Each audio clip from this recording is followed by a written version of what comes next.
country talking to the radio announcers, the church people and the street people, telling them that God has smiled on me. God has smiled on you if you got breath in your body. If he woke you up this morning and started you on your way. But I want to tell you some stories of people that God smiled on. We know the story of Dr. Martin Luther King, how it started way back in Montgomery, Alabama in 1955, trying just to get dignity, trying to get respect. And he went all the way to the mountaintop. But he didn't forget about the brothers in the valley. He didn't forget about those trapped in the alley. And I hear Brother Martin King saying, God has smiled on me. He's been good to me.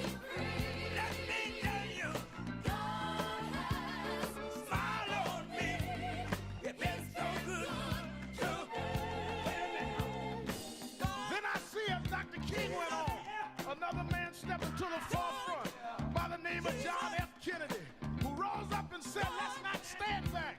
Let's not wait for a handout. Let's wait for a way out. He said, ask not what your country can do for you, but what you can do for your country. He said, don't us gravel and don't us moan, because God done smile on us. Let me say it. God has smiled on me. He has set me free. Let me say it. God has smiled on me. One more time. I want to say it real slow. I'll say God has smiled on me. He has set me free. Pick it up. God has smiled on me.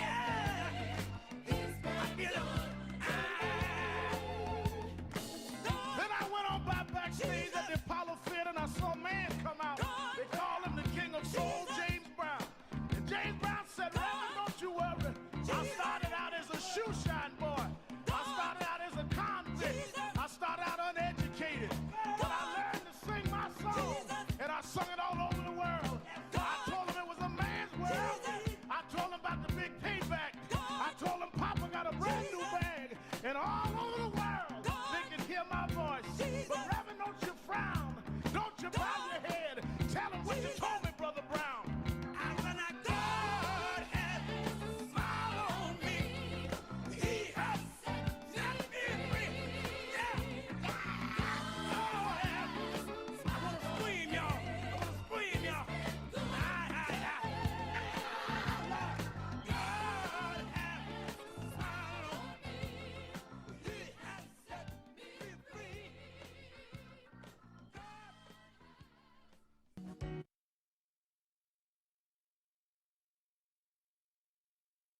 Friday, November 14th. Do you know what time it is? It's Al Sharpton's time.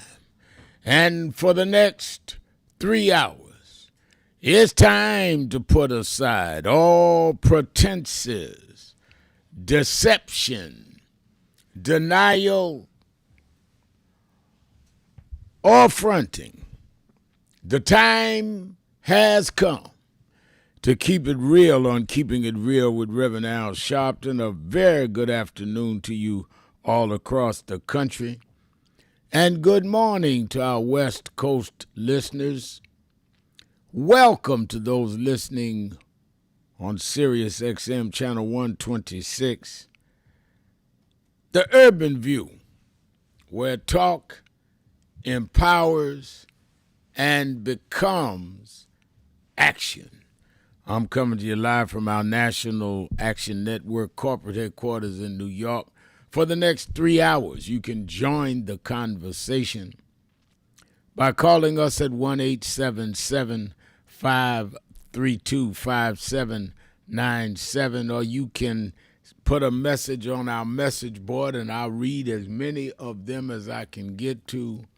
Go to www.nationalactionnetwork.net and post it at live stream on our message board. And already people are on the message board because it's Exhale Friday. On Fridays, we tell you to exhale, let everything that you wanted to say, wanted to write all week, let it out, let it out. Don't go through the weekend holding it back. Let it out, let it out. And Barbara Jean is saying Friday afternoon greetings from Chicago. Greetings back at you. Sabrina Bethia says, good afternoon, Dr. Sharpton. Well, good afternoon, Sabrina. Cedric Cooper saying, good afternoon, Reverend Al. The fallout is beginning. Yeah, it looks mighty interesting out there. James Thomas is saying, good afternoon, Reverend Sharpton and Nan family. Cannot wait to see Saturday Action Rally to hear from Tony. All right, I'm going to have to hit on Tony tomorrow. James, just for you. Then Demetrius Jones, of course, said, good day, Reverend Al. I'm so glad to see that the American people are closer to seeing the Epstein files. Lot to talk about. I did a couple of segments on Morning Joe this morning. Going to do some more MSNBC on the last day of MSNBC. It turns to MS Now tomorrow. And this Epstein scandal just won't go away. And I've said Trump did the shutdown and everything else, and we right back to Epstein. Those emails that were released yesterday of Epstein saying how bad a guy Trump was and how Trump knew about the girls. This is what Epstein said. And they released them. The Epstein estate released them. And these are not the files that the Department of Justice have. So clearly there's the presumption that many, many more things may be in all of the files. Now, the Congress has been pressed to release the files. Some of the survivors, Liz Stein and Jess Michaels, along with the newly sworn Arizona Congresswoman Grijalva, has urged lawmakers to force full transparency on the Epstein case, insisting the issue rises above politics. And that was my point this morning. I mean, the Christian right, the conservatives that tolerated seeing the videotape of Trump saying grab women by their privates. But now you're talking about you're going to make it all right for him to go with your underage daughter. A lot of them say, wait a minute, I can't go that far. And a lot of those that have to run for office next year know they can't run supporting a pedophile. And all the survivors are calling, release it. It's our name, release it. And if the indications that we're getting just from what has come from the Epstein estate is any indication, Trump could be in very serious trouble. And Speaker Johnson, he abruptly scheduled a vote to force release of all the Jeffrey Epstein files after GOP leaders determined the effort could no longer be blocked. So he's scheduling a vote next week, and the momentum is building as even the White House is conceding they can't stop it. And it is going to be, I feel, explosive. Again, even if there is no evidence, and we don't know one way or another, that Trump himself engaged in sex with a underage person, if there is evidence, and it looks like it may be from the Epstein emails that's already been released, if it's evidence that Trump knew about pedophilia being practiced, knew that Epstein and them were doing it, and did nothing about it, and then been denied it all these years, I don't know politically how you identify with that, and I don't know how his crowd is going to let him recover from that. Same time we see now the 17-year-old come out saying she wants to tell the whole story of Matt Gaetz, former congressmen who Trump had put up for office. House Republicans also asking Senator Thune, who is the majority leader of the Senate, and Senator Schumer, the minority leader, to work on a bipartisan Obamacare subsidies extension bill.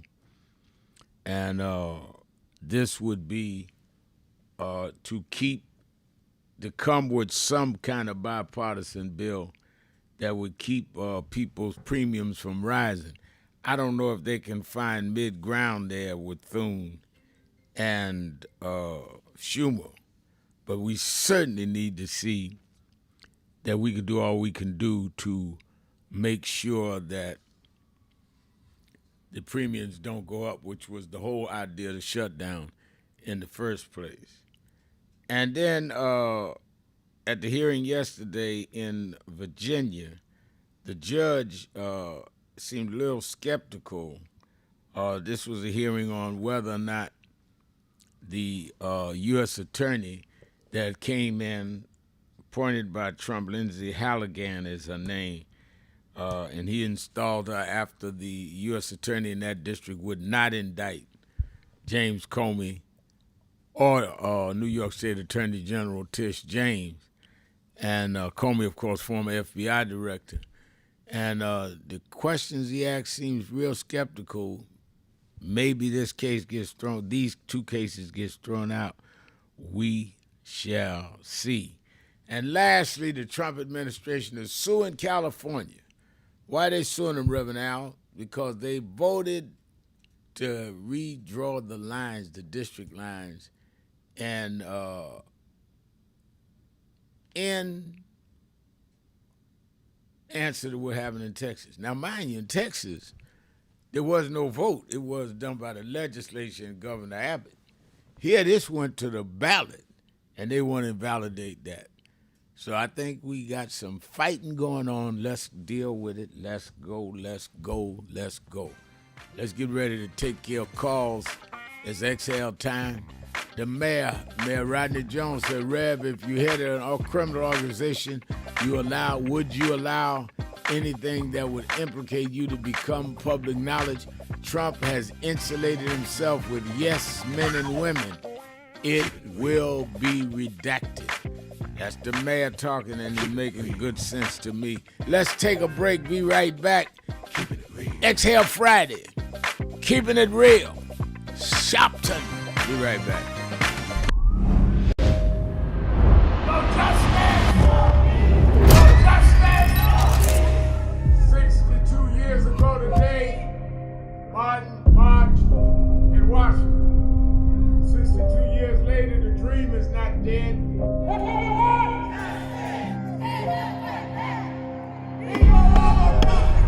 I'm here because I must be here. Democracy is not there for the pig, and you have to fight for democracy. That's what it is. What Trump will erase, we will replace. Is the dreamers in many cases have reversed and tried to turn it into a nightmare. We come to Wall Street rather than Washington this year to let them know you can try to turn back the clock, but you can't turn back time. We gonna keep the dream alive on Wall Street.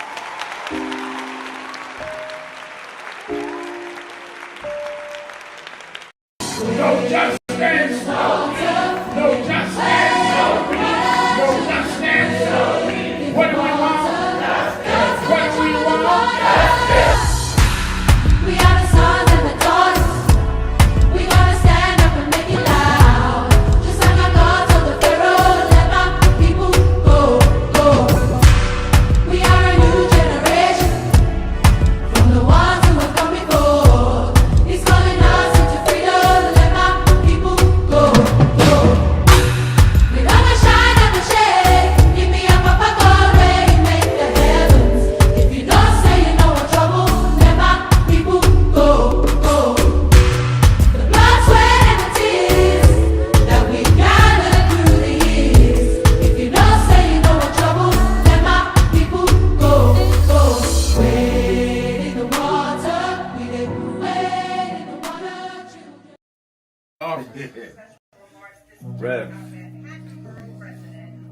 You know, you were right there From the beginning. with the stuff that Yep.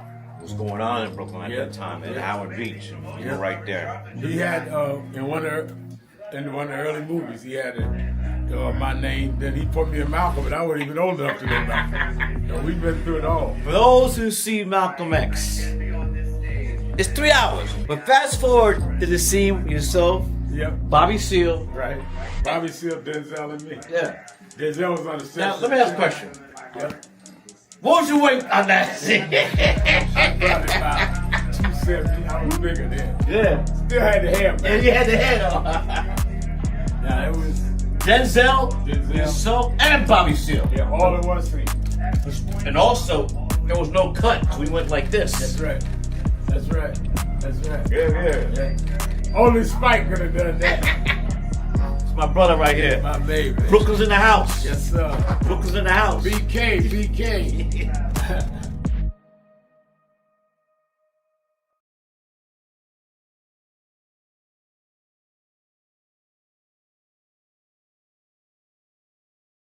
Perpetuity, if you don't have the ability and the spiritual logistics to navigate through this, how in the world how can you run with the horses if you can't contend with the footmen? I dare you to tell your neighbors a neighbor, I need you to know something.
So it's become almost an unhealthy habit how much I'm listening to Keep It Real, because it is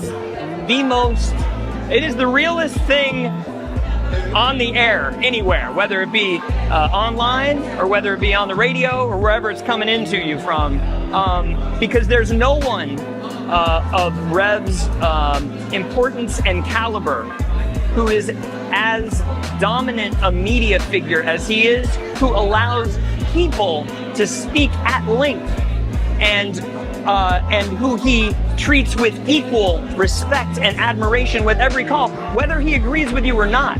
And I'm not gonna throw shade at anybody, but there are a lot of people with big platforms like the Rev has who are afraid to talk to the people and who are afraid that the people will keep it real with them. And he never shies away from anything any of us want to talk to him about. And he doesn't shut you up. It's not a soundbite, it's a conversation. So I would like people in media to learn from this man who is carrying MLK's torch. Don't be afraid of people. Listen to them, respect them, and stand in God and stand in truth. Thank you, Nan. Thank you, Rev. Thank you, everybody who puts this together and sends it out across the world, because we need much more of it. Bless you.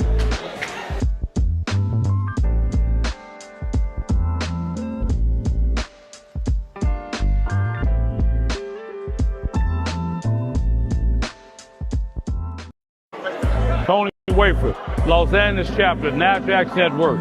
He just came in here to New York a couple days ago, had to stop by the House of Justice, and I sure enough found some justice, so I know I can leave here feeling like I got peace.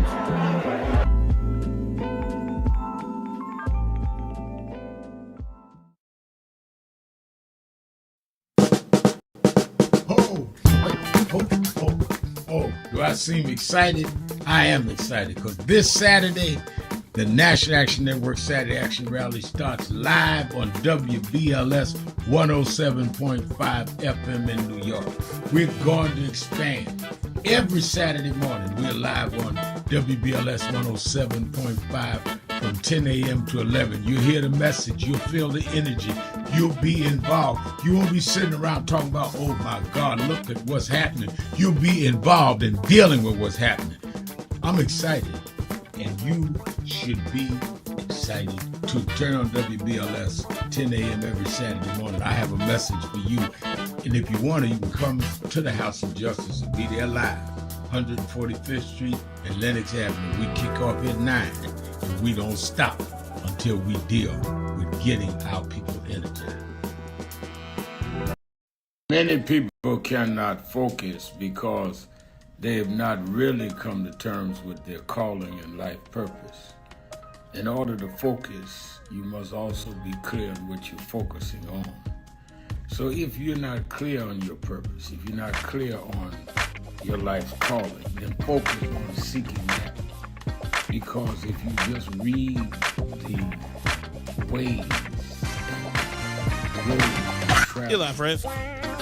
Keeping it real, keeping it real. I'm your host, Reverend Al Sharpton, and we're back. 1-877-532-5797. 1-877-532-5797. Let me say by way of announcements, don't forget tomorrow, MSNBC becomes MS Now, but it's the same channel, same station. And I'll be on the same time, 5 p.m. Eastern Time, Saturday, and 5 p.m. Eastern Time, Sunday. And I'll give you a little tidbit. We definitely going to deal with the ramifications of the Epstein files. But I'm also going to deal with the breakdown of how we must hold the line on the Affordable Care Act, even after they have made the deal on the shutdown. I'm going to have on several governors. I'm going to have the governor of Kentucky on, Governor Beshear. I'm going to have the governor of Colorado on, who directly impacted. I have some members of Congress, Congressman Ivey. I want to know how they're going to hold the line in the House on both the Epstein files and on making sure the ACA, Affordable Care Act, is held intact while they're talking about Thune and Schumer meeting. I'm gonna have Governor Hochul on. A lot of about the tariffs. Lot of reasons to watch Politics Nation this weekend. I only have on those in the thick of things, and I will ask the questions as it relates to us.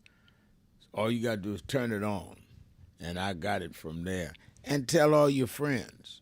Don't guess about what's going on. Watch Politics Nation. I'll give you the facts, and I'll ask the questions you want the answers to. And I'll give you my thoughts on it. I'll give commentary all my shows. All right, make sure you watch it. And, of course, you that are in the New York, New Jersey, Connecticut area, meet me or beat me to the Saturday Action Rally at the House of Justice in Harlem, 145th Street and Lenox Avenue. I'm there every Saturday morning, and I'm very anxious to be there tomorrow morning to see you that are in the tri-state area. You that are not in the tri-state area, can watch it live on Impact Television, the only national cable network, gospel-oriented, that's owned by blacks. And, of course, you can also watch it live stream at nationalactionnetwork.net. Getting ready for Thanksgiving, you that want to help or you that want to volunteer at any of our locations, go to www.nationalactionnetwork.net. All right, let's go to the phones. It's Exhale Friday. Try to get as many people as I can on so they can let it out, let it out, let it out. Let me say before going to the phones, I've been in constant contact today with Reverend Jackson's family members, a couple of his sons, and he is still in the hospital, and he's stable, but obviously we're all concerned. He has been diagnosed with that progressive supranuclear palsy, which is a rare form of the Parkinson's disease. And it's a rare, they call it rare neurodegenerative, that's it, disease. So he is certainly in our prayers. I wanted to give that update. All right, let's go straight to Chicago, to my dear friend, the one and only Miss Eunice. Miss Eunice, you're keeping it real with Al Sharpton, Exhale Friday. Thank you for those kind words, Reverend. And I continue to pray for Reverend Jackson and family. Reverend, Trump say the Democrats are pushing a hoax, and he has a country to run. Yeah, right, run it into the ruins. And when will Republicans wake up? Do they have an insult level? And he calls them weak, and they can see how Trump is telling Pam Bunny to indict those who say he's doing him wrong. He is a very disgusting person. And do these elected officials have children? They should hear what the young people have to say about what happened to them when they were young women. And every time more things come out in emails about Epstein file, you notice Trump will start something else. Now, he brought Melania, dragged her out yesterday talking about they were going to help the young people who age out of the orphanage so they can have a better life. This guy is the most ridiculous I've ever seen. And anytime you hear a man who will say his daughter has a nice derriere and he would date her if she was his daughter, don't put anything past him because it's in the cards for him. And thank you for taking my call, and you have a great weekend. You have a great weekend as well. Always good to hear your voice, and ending our week with Miss Eunice. And I think that speaks for itself. Rosa Robinson on our message board saying, praying for Reverend Jesse Jackson and his family as he is in the hospital. Sharon Mosby is saying she likewise is praying for him. Let's go to Lloyd in Dallas, Texas. Lloyd, you're keeping it real with Al Sharpton. Yes, good morning, Reverend Sharpton. Good morning. I was calling to find out, I heard Attorney Austin yesterday make mention about Trump and the extending the tax breaks to the rich. What's he said? He was going to make it permanent, and I was just wondering if I heard right. Yes. Why was it? Yeah, they're trying to make it part of the permanent tax laws that changes the percentage of taxes based on income, and the higher echelon would get the more of the tax breaks. He did it temporarily when he was in office the first time, and I think that we are standing upon the precipice of they redoing the tax code again. Don't forget that when Biden came in, he reversed what Trump had did in terms of the tax percentages based on income.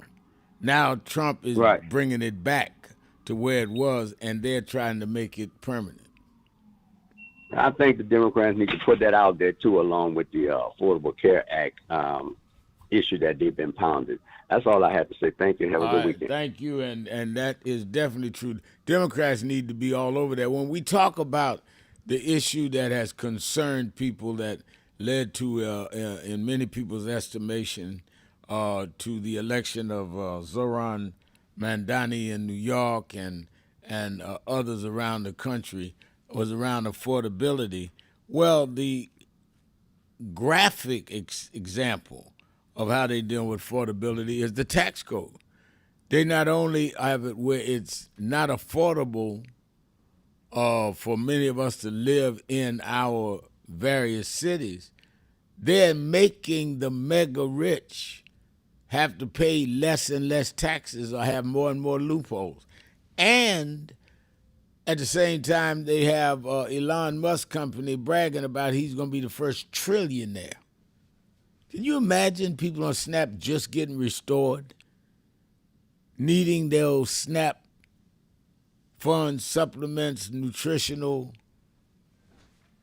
SNAP funds, a nutritional assistance program, and you sit up there watching the news, somebody getting ready to be a trillionaire, who much of their wealth started and remains with federal contracts, taxpayers. Let's talk about it. Keeping it real. Sharpton, be right back. But the fact of the matter is, Rosa Parks was not only the mother of the modern civil rights movement, she was the mother of this nation. Why would you say that, Sharpton? Because you called George Washington the father of the nation, but when he became father, we wasn't included in the nation.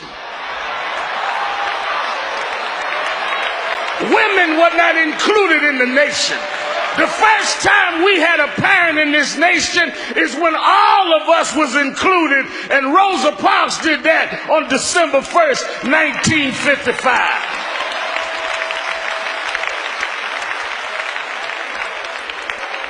I heard somebody say Jim Crow is who she fought, and Jim Crow is still around. But Jim Crow is old. That's not who I'm. Jim Crow has sons.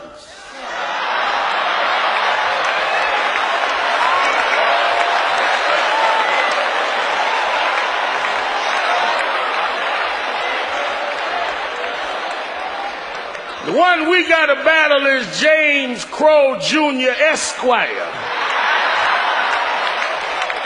He's a little more educated. He's a little slicker. He's a little more polished. But the results are the same. He doesn't put you in the back of the bus. He just puts referendums on the ballot to end affirmative action when you can't go to school. He doesn't call you erase your name. He just marginalizes your existence. He doesn't tell you that he's set against you. He sets up institutional racism, where you have a nation respond looking for weapons in Iraq that are not there, but can't see a hurricane in Louisiana that is there.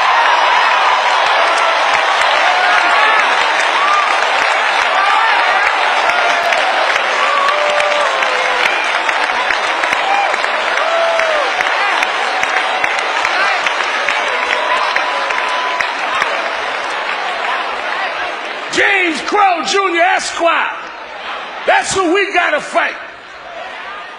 And if we are to win, if we are to really memorialize Rosa Parks, she would tell us to do in the generation of his son what she and Dr. King did to his daddy. They didn't talk a fight, they fought the fight. They didn't show up at funerals, they showed up on the picket line and the march line and the jailhouse. It amazes me that we sit here acting like we don't have work to do. And that many of us in our own community are mocking her memory. They formed a movement when they had none of what we got. You realize that Dr. King And Dr. Abernathy and them formed a boycott after Rosa Parks, where people stayed off the bus for a year, went to rallies every night, and they never had email, never had a cell phone, never could go online. Here you got 2 cell phones in your pocket, emails, computers at the house, and can't even get a block association meeting together.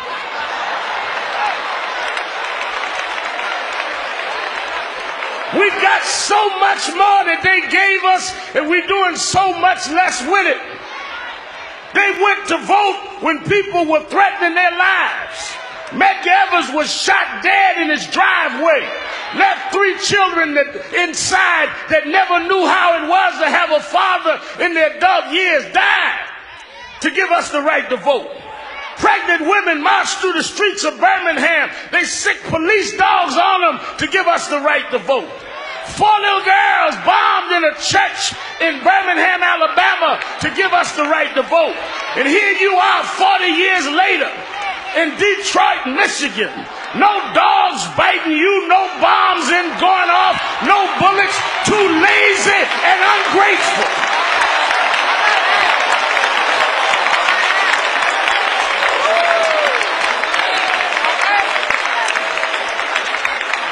Making mockery of her memory. Making mockery of her memory. Nobody should have to beg you to vote. Nobody should have to beg you to stand up and protect the rights that they died and suffered to give us. You can't take care of one thing on the ballot in Michigan when they had to change the laws of all 50 states. You complaining about one referendum when they did a whole revolution and never fired one shot. And then you turn it around on each other. Why do I want my daughters to visit that stone? Because I want them to know black women are not hoes.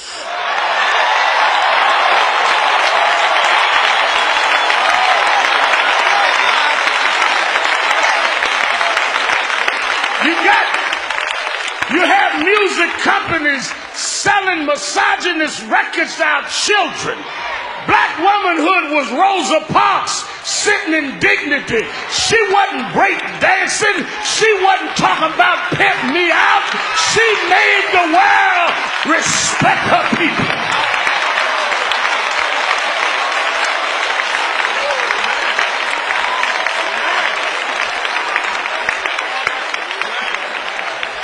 So I want to thank Reverend Jackson and Mrs. Jackson and others that taught us a little younger who Rosa was, and we got to pass that on. I want to challenge everybody here today that when we leave here, you ought to make a Rosa resolution. You ought to make one commitment in her name to yourself. That you won't either join some organization or you won't stand for some policy. You ought to make a Rosa resolution. You ought to resolve that you're going to do something that'll make a difference because we're here because she made a difference. Most people come and go and we never come to say goodbye because their hellos didn't mean anything to us. But we're here because she touched every one of us. And we need to make a Rosa resolution. I said to some of the young rappers the other day talking to me about, well, you get on us about calling women out their names. I said you need to come and know the story of a dignified woman. They make the excuse, Mayor Kilpatrick said, well, you know, we love Aretha and don't Keeping it real. We just kick it like we keeping it real. I'm your host, Reverend Al Sharpton. It's Exhale Friday. Whatever's on your mind, whatever's in your heart. Let's go back to the phone. Let's go to Ozzy in Cincinnati, Ohio. The Buzz. Ozzy, you're keeping it real with Al Sharpton. Hello. Hello, Bishop. Hello there. Can you hear me? I hear you sir. very well, yeah. Hey. Thank you. I just want to say something real quick. That I hope Epstein case against Trump will be the beginning to finding missing black teenage girls. If we can be concerned about the abuse that happened with Epstein and Trump and Lord knows how many other millionaires and Congress people or people of authority were involved in that, then maybe we'll be able to find out what is happening to our children that's missing and make it a priority now that we understand how this issue is real. This can't be this close to our face without us not paying attention to the other matters concerning black women, Hispanic women, Native American women that are missing. I just wanted to bring that back to I think that's a great statement to make because we sometimes, Ozzy, thank you for your call, we sometimes look at the news like it's not close to home. There are many young women and men being violated underage, that's being trafficked, that's being ignored. Because Jeff Epstein was such a prominent businessman and had all these people with power, it became a story. But what about those that's going on every day? And we do not take seriously this whole industry of childhood trafficking. I thank you for raising that. It's absolutely true, Ozzy. Let's go to Disco Brian in Philadelphia, Pennsylvania. Hey, Rev. Heavy stuff on this Exhale Friday. And I wanted to talk about something that Rick said yesterday, Rev, from Germany. He called in to talk about the devastations happening in the Sudan and Congo. And I have been tracking, Rev, how some of these big online left influencers talk or don't talk about those crises. And, Rev, you know, I don't want to play it, but I wanted to play a sample, but I won't do it because it's. No, we can't do that. I censored it and edited it.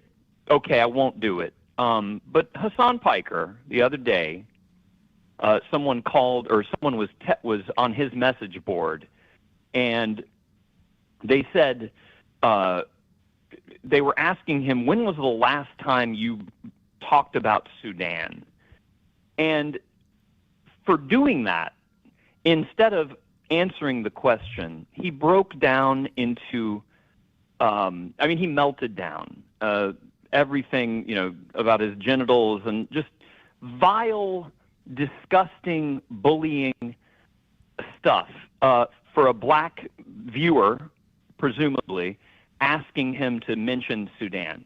He didn't do it. He just took offense because he thought, oh, you're trying to get me to talk about Sudan when you're suggesting that all I talk about is Palestine. And Rev, you know, what breaks my heart is that a couple days ago, the Pod Save America guys, these former Obama speechwriters, had a conference in D.C., and they brought in Jessica Tarlov from Fox News. They brought in Tim Miller from The Bulwark, and I believe seated next to him was Hassan Piker, and seated next to Hassan was the only black person on stage, which thank God there was one, but it was Simone Sanders. And I challenge any of you listening to go watch that panel, and what you see is you see Simone Sanders, who's brilliant. She had to scream, Rev. She literally had to yell to be heard, and she was talked down to in that same disrespectful way that I've seen these other white so-called pro-democracy advocates like Tim Miller. Literally, he told her, you're wrong. You're just wrong. And she wasn't wrong, okay? And I'm a white man, Rev. You know that. my agenda is eliminating white supremacy, and we can only do that if we listen to black people, and especially black women. And, you know, I know you work with these people, Rev, but my God, I treasure you for being that voice that we need in those spaces. But I'm very tired of Democratic men who are not black disrespecting black women. And that's all I got to say today, Rev. Let me say this. Thank you for your call. And let me say that it is very clear to me a long time ago that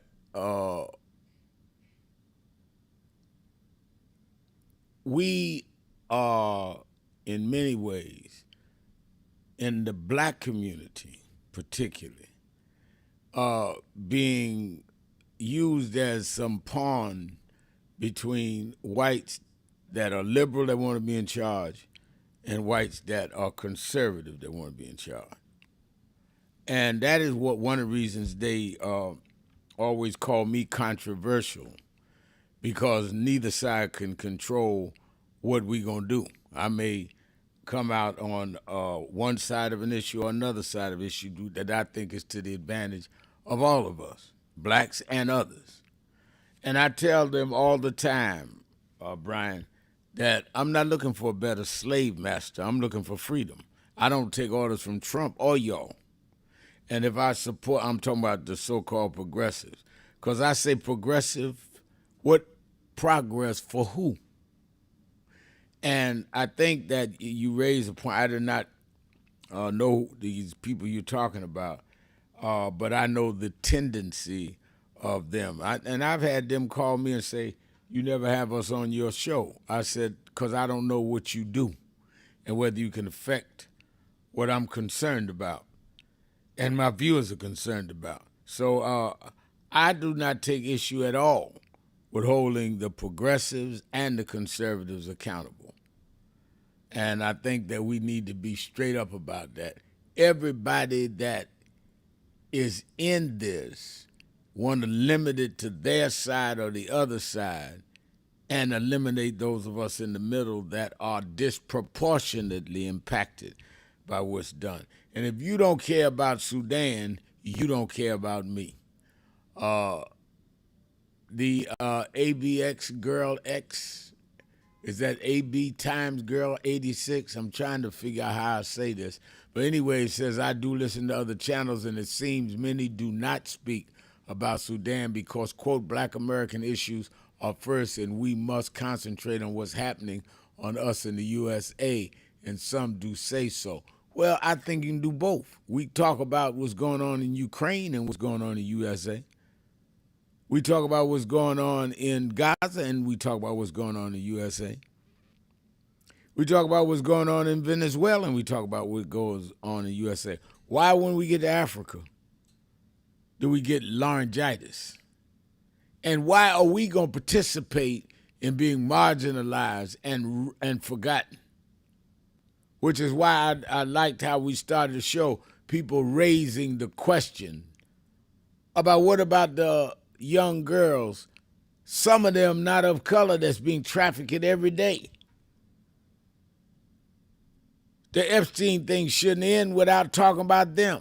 And part of the job of people like me that took on this calling since I was a kid is to make people have to deal with what they didn't want to deal with. They didn't want to deal with 40 years ago when we marched in Howard Beach, New York, liberal New York, about they were killing a black guy for being in the neighborhood, or Bensonhurst. They didn't want to deal with Central Park 5, that we had to fight Trump, who wanted them executed.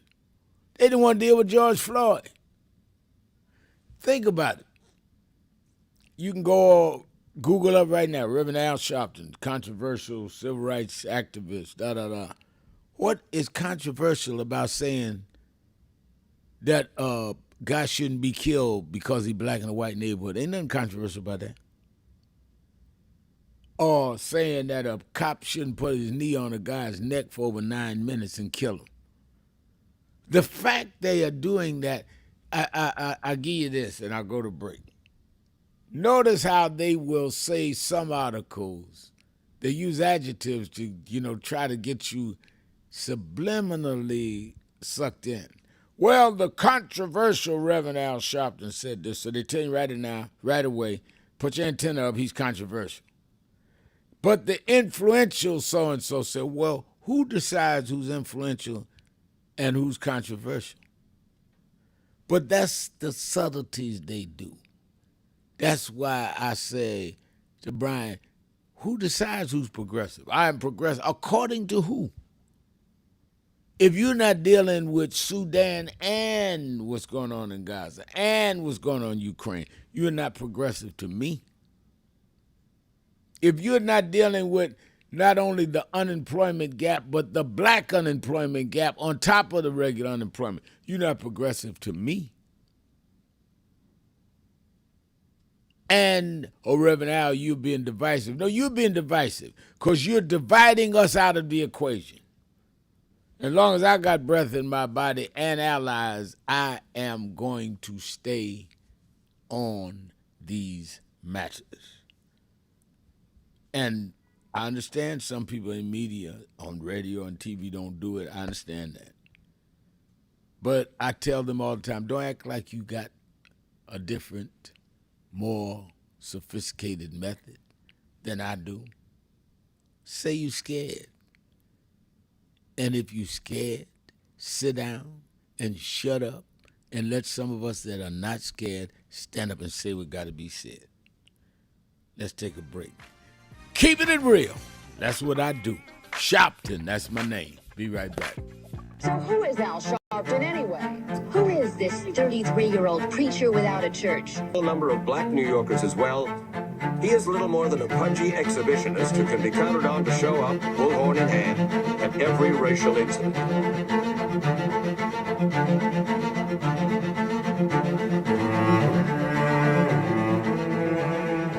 I often quote Mark Twain saying, the two most important moments in life is the moment you are born and the moment you find out why you were born. I had a very troubling conversation the other day that prompted me to do this little video. Young man that I've known a while came to me and he was crushed. I mean, really crushed because people were criticizing his work. He's in the ministry, but he's also an actor. And he said he couldn't understand why people were jumping all over, criticizing him, trying to find scandalous and derogatory things about him. And I told him, I said, you very young. You don't know the road I've traveled. They call me everything but a child of God. Racial discord, a blabbermouth, a loudmouth, too flamboyant, an agitator, a racist, and I had to learn. Yeah, right. I was not defined by how others saw me.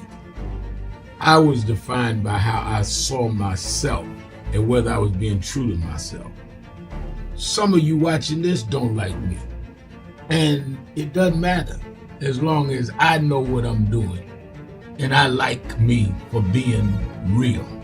So I'm doing this video to say to you, whoever you are and whatever you do, you may not be in ministry or social justice, none of this stuff, but don't live your life worried about opposition or people that don't like you. You can turn that around. Use me as an example. The same people that call me a scam artist, a con artist, a sellout, or racial hustler and all, I kept going. And the people I respected started respecting and publicly embracing my work. When Coretta Scott King, the widow of Dr. Martin Luther King Jr., had this to say about Al Sharpton. A leader who has protested injustice with a passionate, unrelenting commitment to nonviolent action in the spirit and tradition of Martin Luther King Jr. And I am talking about your leader, our leader, the Reverend Al Sharpton. The other thing that hasn't changed is the National Action Network's commitment to fight injustice and inequality here in New York City and across America. And that's not only a testament to Reverend Sharpton, it's a testament to all of you who are here tonight. First and foremost, to Reverend Sharpton.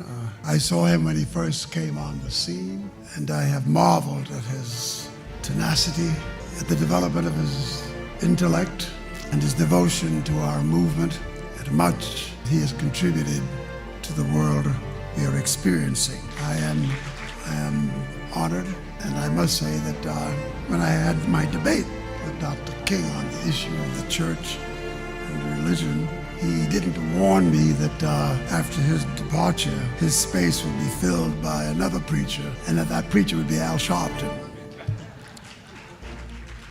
All you want in life is people that matter to you to say you did all right. And more important, that you can look in the mirror and say you did all right.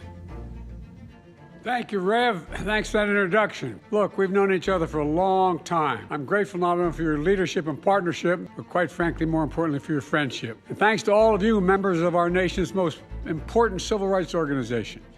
You have been, over all of your years, such an extraordinary leader. You are a voice of truth, a voice of conscience, a voice of practicality around what we must address and what we can do. And I thank you so much for your friendship. I remember that most of the youth around Al's age, he was about 12, wanted to be like Connie Hawkins, a great basketball player, legend, or Earl the Pearl, or Clyde Frazier. Al wanted to be like Adam Powell, a powerful preacher with a social justice gospel. He was very close to, at that time, to Reverend William Augustus Jones, powerful preacher and social justice advocate, and Reverend Gardner Taylor State right down the street, and Bishop Washington, whose church he came from, and Reverend Sandy Ray. He wanted to be like these giant preachers. He wanted them to have the edge, however, of the King's social justice dimension. He wanted to be like them, now he's one of them. Perhaps taller than most of them because of the risks he has taken and the reward God has given him with his gift. I remember so well that first escorted him to jail. He was around 13 years old with the jail fighting the ANP. He was in the lineage of our struggle. He grew up in it. We didn't just see him on TV one night. He didn't happen. He came bottom up, not top down.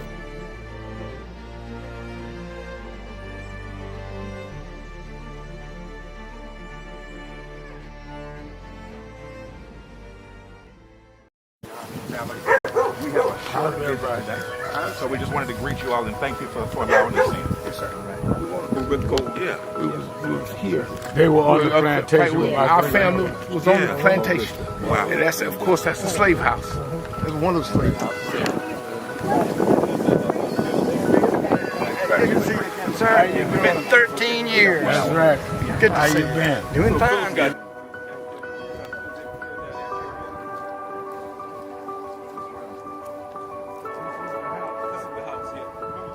Right, last time. And we,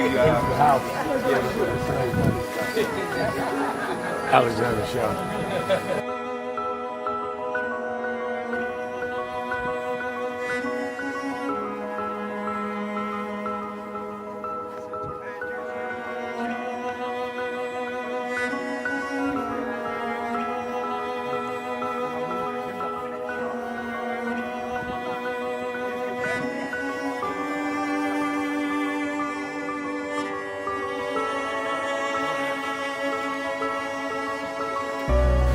How many slaves were staying there? I have no idea. This is where they would have a slave. Yeah, that's when, exactly. That was, exactly.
Yeah.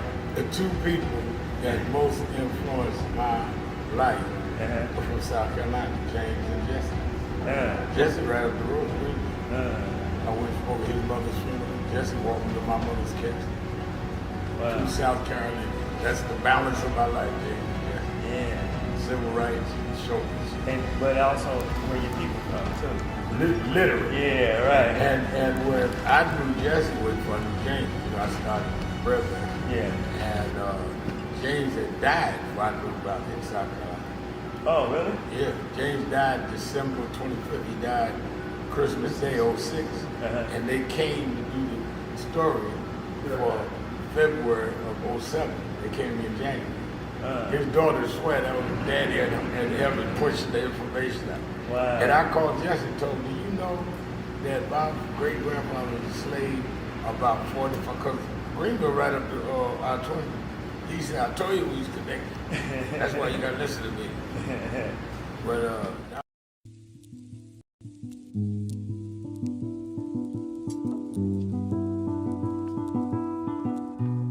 I had a thought this morning that I want to share with you about mentorship. I am able to do a lot of what I do because I had great mentors. But there are correct ways and incorrect ways to mentor people, in my opinion. I was mentored as a boy preacher by Bishop F.D. Washington, one of the great Pentecostal preachers of his time. Then Reverend William Jones, who became my pastor after Bishop Washington died, who was unquestionably in the top 5 black church ministers, theologians. Reverend Jesse Jackson, who I started my activism under his leadership, he and Reverend Jones. And I learned politics directly as a youth director from Shirley Chisholm. So even though I didn't finish college, I had the most unique education in the world from being exposed to giants. But the one thing I learned is as I grew up and people started coming younger than me and wanted me to teach and mentor them, the magic of the mentors I had is they did not want me to be their clone. They wanted me to learn things from Keeping it real. It's XL Friday. And now, America's #1 civil rights leader, the Reverend Al Sharpton. You're live, sir. Keeping it real. Keeping it real. I'm your host, Reverend Al Sharpton, and we've been exhaling the first hour talking about everything from dealing with the fallout of the Epstein estate releasing emails that clearly identifies, according to the emails, how Donald Trump had knowledge, if not participation, certainly had knowledge of what was going on with the young underage girls being trafficked around Epstein. And Epstein was communicating with Maxwell Ghislaine, Maxwell, who's in jail now in a minimum security jail where sex offenders are never in federal jail, with minimum security, with visitors and meals from the outside at all. And this after she was visited by Trump's attorney in jail in Florida, where she was in a jail more appropriate with her sentence. And these emails may be the tip of the iceberg, because now the Congress votes next week on releasing all the Department of Justice have.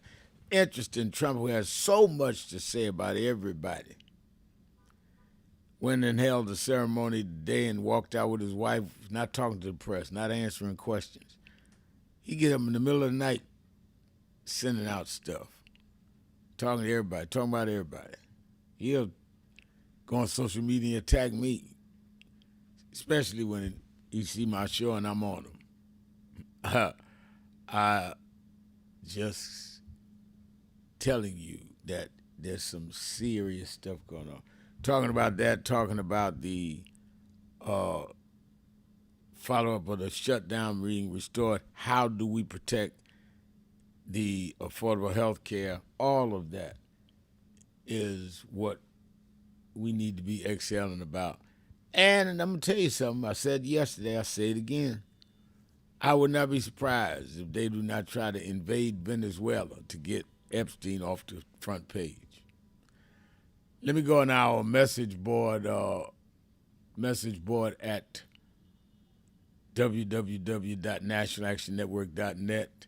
And Charles Vincent is on the board saying,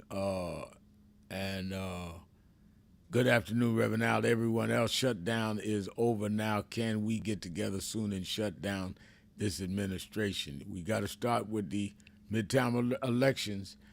Yes, sir. Amused Hornbill is saying the Honorable Reverend Al Sharpton was a guest speaker at the church I attended, and guess who showed up with him? God and Jesus Christ. Well, I don't know what church it was, but I don't get up there preaching unless I feel that I'm sent and the Spirit is going to use me to do what needs to be done. And text me, let me know. Go on the board and let me know what church you talking about. Let me go back to the phone. Let me go to Still Bill in Cincinnati, Ohio. Still Bill, you're keeping it real with Sharpton. This is the day the Lord has made, and I will rejoice and be glad in it. Good afternoon, brother. Good afternoon. You are definitely in full form, and I want to thank the Almighty God as well as you for the fact that the government has opened up and, the saga ended for now. And I just feel that, we're not done fighting. It's a thing where, the black community pretty much is our enemy as well as Donald Trump. And I just want to say that, I'm ready to fight for what it is that is ours, rightfully ours. And it just, every day, he's just got some kind of blueprint to try to get up under our skin. And like I say, I always say that God is my judge, God is my jury, God is my president. And Reverend, I thank you so much for the fact that when you open your show, you give us so much information. You give us so much hope. You give us so much courage to fight for what is rightfully ours. And I thank you, and I will always praise you every time I get on this show. And I'm going to end with Dominique. Hey, keep it real, my sister. Keep it real. Thank you very much for the opportunity. All right, thank you, and glad to hear your voice still, Bill. Let me go to Christine in Manhattan, New York. Christine. Reverend Al? Yes. Hi. Thanks for taking my call. My love and prayers go out to Reverend Jesse Jackson. Yes. And I thank you. I came to New York, I think it's 2018, and I came to the House of Justice. And I volunteered there for a while in the crisis department. Okay. And one lady came through, Joanne, and she floored me. I had to walk away for a while. So she knew everything about me. I don't remember seeing her before. And she talked about my husband. I came here because my husband, Sergeant Major Honor Eli Fritz, passed, and I buried him in Arlington. And then I came to New York to stay with my daughter. And that just, it took me back for a while. And I didn't realize how sad I was. This is the man that loved me to life. I married him in 1975. He died in 2017. And he was in the military. He was, well, I told you, Sergeant Major. And one of the things that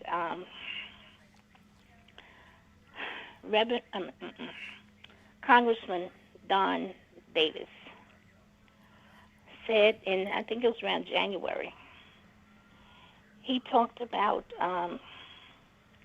the Vietnam Veterans Memorial Fund. It was on one of the CBS morning shows. And I called and got the information.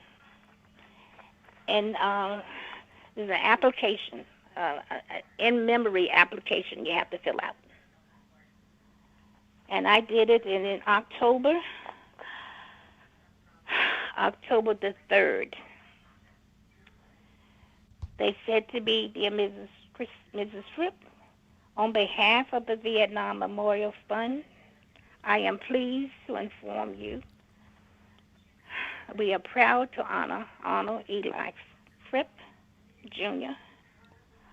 at our 2026 in-memory memorial on the grounds of the Vietnam Memorial in Washington, D.C. And Reverend Al, it's going to happen in Father's Day weekend. Your show,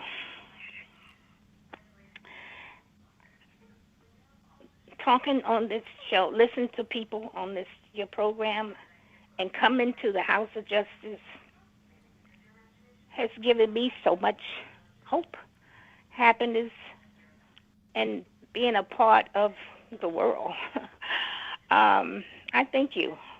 I thank you for the House of Justice, and I will be back in here soon one day. I'm looking forward to it, and God bless you. Thank you. And you got that notice on October 3rd. That's my birthday, and that is a good thing. Oh, wow. That's right. Yeah. Belated happy birthday. Yeah, I was supposed to come to your show on your birthday. No, but the body wouldn't let me do it. That's all right. That's God all right. Bless you. Happy belated birthday. God bless you. God bless you. Let me go to Andre in Atlanta, Georgia. Andre, you're keeping it real with Al Sharpton. Good afternoon to you, Ralph. Good afternoon. First, a quick statement that I need to get off my chest before I explode. To all of the white, racist, MAGA Republican politicians in Congress, and to all of the white, racist, journalistic prostitutes at Fox News, quit trying to defend the white, racist thugs who are posing as ICE agents by saying that those thugs are, quote unquote, just doing their job. I defy anyone in MAGA world to show me where their job description includes throwing pregnant women to the ground or terrorizing young children in daycare centers or apartment complexes. Just had to get that off my chest. Rev, as you know, I have more college degrees than anyone else on the planet. In addition to my PhD in white racism and my BS in BS. Wait a minute, hold on a minute. A man with such degrees, I'm gonna hold over the break so you can give me the rest of your academic accolades. We'll be right back. Keeping it real, Sharpton, XL Friday.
Country, talking to the radio announcers, the church people and the street people, telling them that God has smiled on me. God has smiled on you if you got breath in your body. If he woke you up this morning and started you on your way. But I want to tell you some stories of people that God smiled on.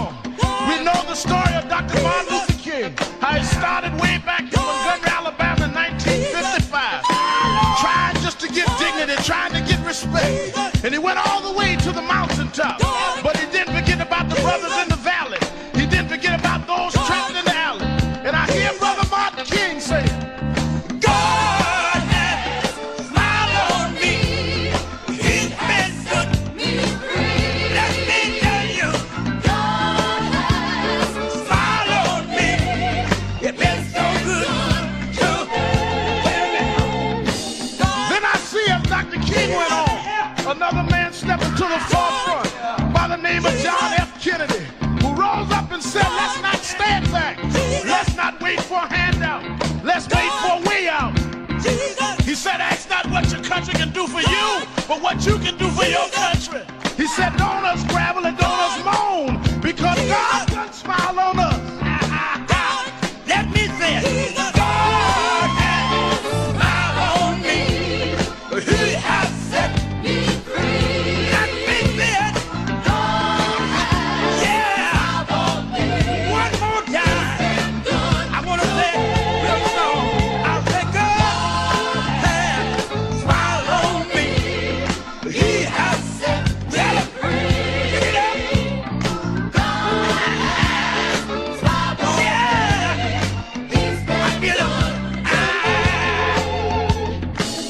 Then I went on backstage at the Apollo Theater and I saw a man come out. They call him the King of Soul, James Brown. And James Brown said, Reverend, don't you worry. I started out as a shoe shine boy. I started out as a convict. I started out uneducated. But I learned to sing my song. And I sung it all over the world. I told him it was a man's world. I told him about the big payback. I told him Papa got a brand new bag. And all over the world, they can hear my voice. But Reverend, don't you frown. Don't you bow your head. Tell him what you told me, Brother Brown. I said, now God has smiled on me. He has set me free. Yeah. He has set me free. God smiled on me. It's been so good to me. Then I went home and I told my mother what Brown told me. And she said, son, even though we don't have much, we don't need relief. All we need is belief. And she said, he didn't tell you no lie, because the Lord will take care of you. God sits high, but he looks down low. And every time you get discouraged, every time you're burning down, all you have to do is think of the things that God made a way for you and look toward the heavens. Lift your eyes to the hills and say, God, God, God, don't smile on me. Now then, the God has smiled on me. He has set me free. God has smiled on me. That has been so good to me. Yes, he has. I said, God smiled on me. He has set me free. And I know all over the country, smile on me. We need jobs. We need a way to make it. We need help. We need jobs. We need a way to make some money to feed our families and raise our bread. We need a way to survive, so we don't need crime as a survival kit. We just need a little bit. But don't give the hope up.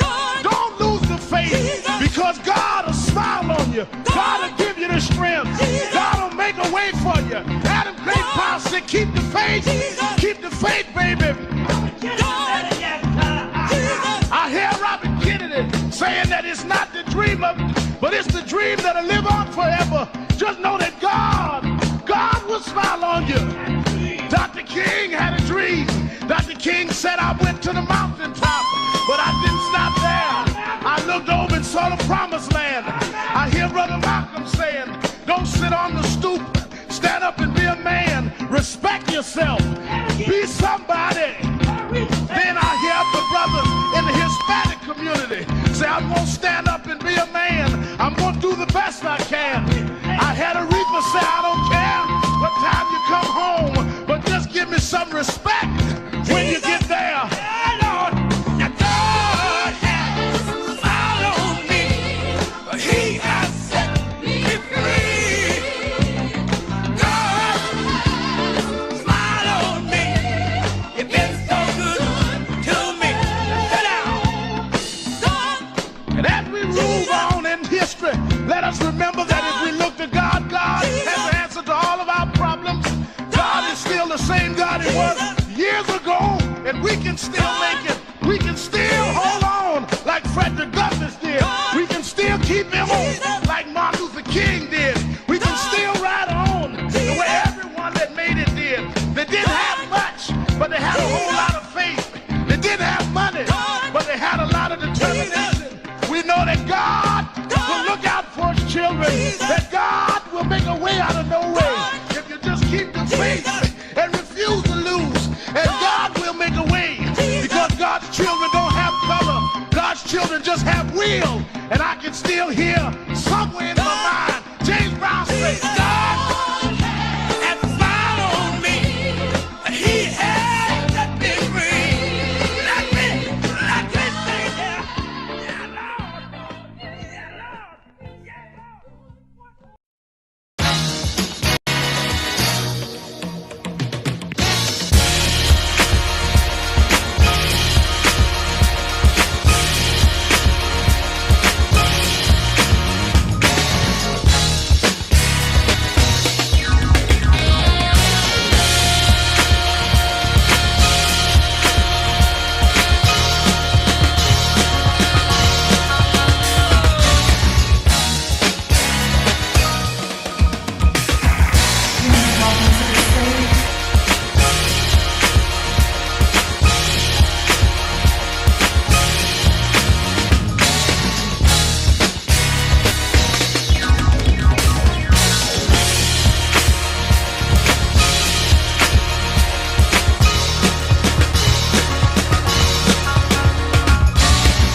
One, two, three, I got the feeling.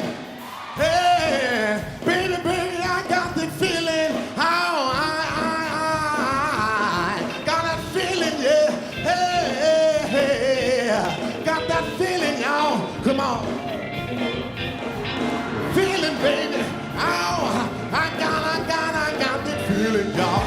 I think you put your hands together. Keeping it real. I'm your host, Reverend Al Sharpton. Let's go back to Andre in Atlanta.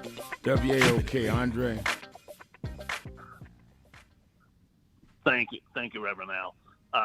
In addition to my PhD in white racism and my BS in BS, I also have a master's degree in MAGA slimery. Is there anything more MAGA slimy than not just an attorney general, but a female attorney general who is openly willing to protect the identities of rich, politically connected men who have engaged in illegal sex trafficking of young girls? Attorney General Pam Bondi is the very same MAGA Attorney General who stood on a stage with MAGA Secretary of Defense Pete Hegseth and MAGA FBI Director Kash Patel when they told a conference of police officers that these MAGA officials, quote unquote, have their backs. That very same Attorney General who is supposed to be representing me and 340 plus million other Americans could have qualified those comments by telling that group of police officers that that would be the case only if those officers are performing their duties within the boundaries of the law, or only if those officers are not violating the rights of citizens while performing their duties. But this MAGA so-called Attorney General stood on that stage and remained silent as Peter Hegseth and Kash Patel gave this nation's police departments a wink and a nod to police brutality, just as we're all seeing all around the country with MAGA thugs posing as ICE agents. And if I ruled the world, Pam Bondi would be behind bars for obstruction of justice in the rapes of young girls and for conspiracy to inflict violence upon American citizens. So believe it or not, I'd actually like to extend my personal gratitude and say thank you to MAGA Republican Lauren Boebert of Colorado for standing up to the slimy MAGA shakedown and slimy MAGA strong-arm tactics that Trump and Pam Bondi and Kash Patel tried to use on her to get her to not sign off on the release of the Epstein files. And the last comment I'd like to make is regarding the government shutdown. Democrats had a very, very difficult choice to make between two very, very painful options. But Rev, here's the way I see it. I personally don't have a whole lot, but if I have a family member or neighbor or even come across a stranger who is struggling to put food on his or her table or is struggling to keep a roof over his or her head, I can at least extend an invitation to that person to break bread with me, to share the food that I do have, to sleep on a cot or even the floor of my residence if that's all that I have to offer. What I cannot do is to take a scalpel to their body to remove a cancerous tumor in order to save their life. What I cannot do is replace a valve in their heart or perform dialysis treatment on them in order to save their life. For the vast, vast majority of people, that is what health insurance is for. Members, neighbors, friends, food pantries, churches, community organizations, at least to some extent, can assist in providing food and shelter, even though it's on a more limited basis while we have a white racist dictator in the White House. But none of those entities can perform open heart surgery on someone who needs it. So I would like to have seen all the Democrats hold out for a guarantee on the continuation of the health care subsidies. MAGA Republicans cannot be trusted because one of the requirements of MAGA membership is that you have to put money and racism ahead of morals.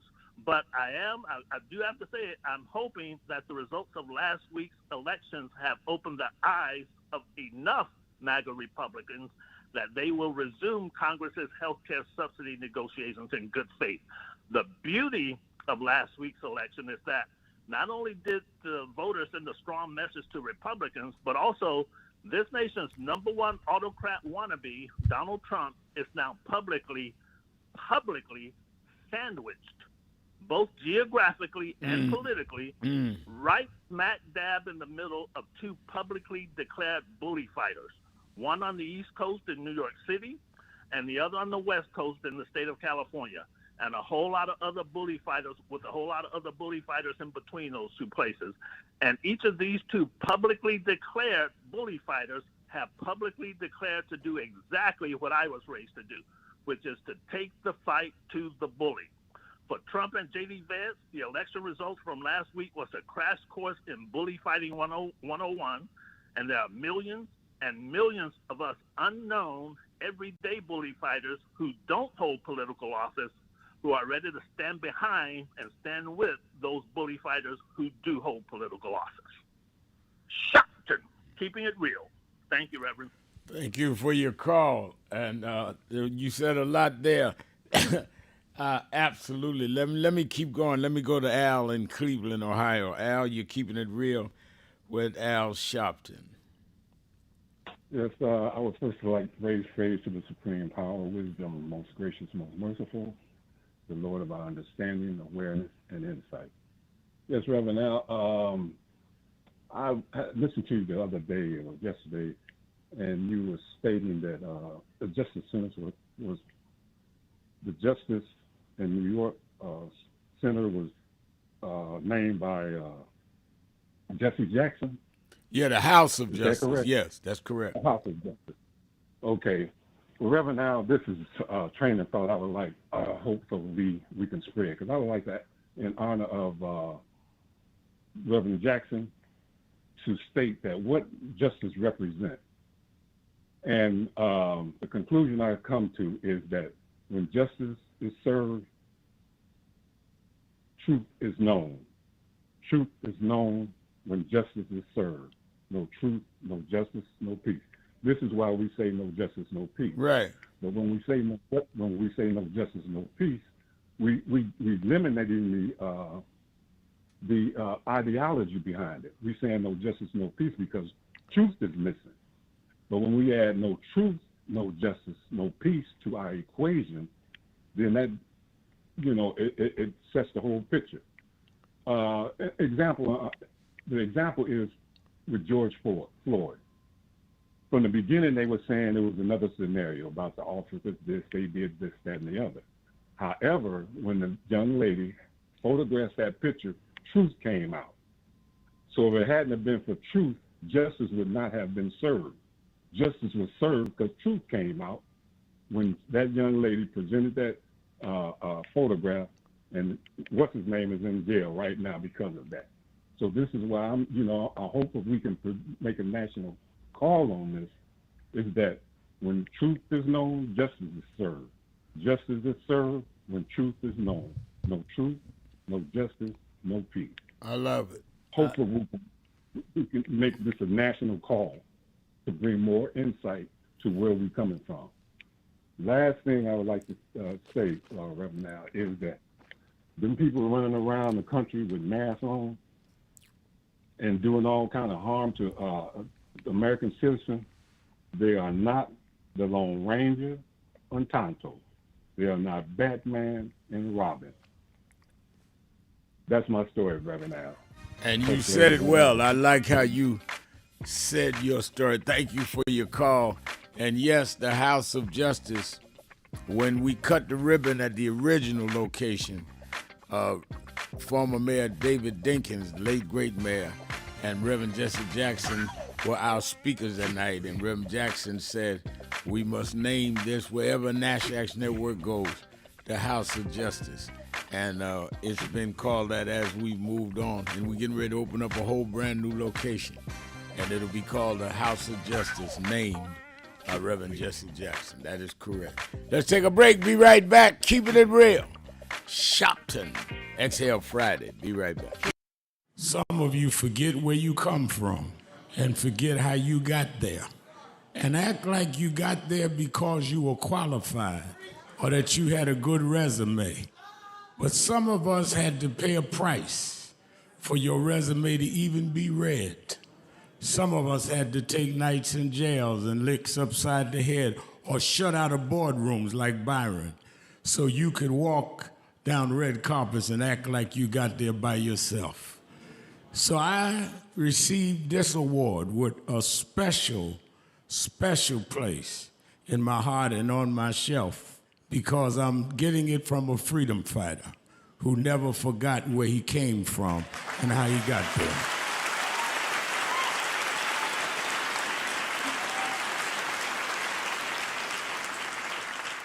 Yes, we've come a long way.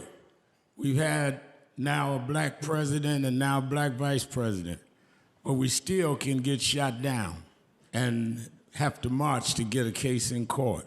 We still can get shut out of boardrooms. We're still doubly unemployed in a good economy. So we're gonna have to keep marching. And I thank not only my family, a mother that raised me by herself, but I thank that lady at the end of the march that knows she won't be on TV that night and knows her name will never be in the paper, but she believed in me enough to get at the end of the line and make me look good.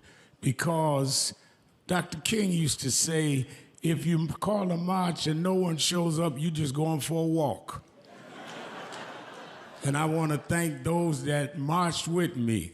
32 years ago, here in Los Angeles, we marched. And then many years later, with George Floyd and others, we're still marching. And I'm going to keep marching. I'm going to keep agitating. And I'm going to keep going.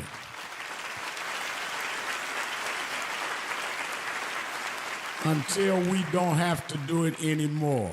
Eddie, known you a long time. Mariah, Chris, and your kids. And I promise you this. The only thing that I really live for is I get up with this dream that every bigot, every racist, everyone in this country that hates will say, damn, he's up again. It's been a long time coming, but I know 1968, Dr. Martin King was killed in Memphis, Tennessee. And it has been the commitment of National Action Network to always, in the month he was killed, to let them know they killed the dreamer. I have a dream today. When they came for the dream.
Martin marched in Washington. 62 years later, the dream is not dead.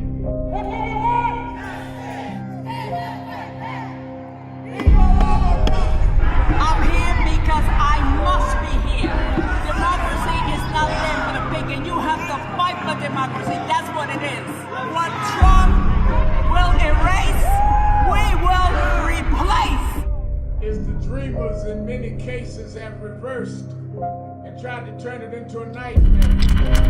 We come to Wall Street rather than Washington this year to let them know you can try to turn back the clock, but you can't turn back time.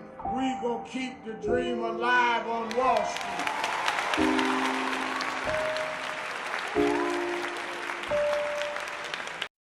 No just stand still.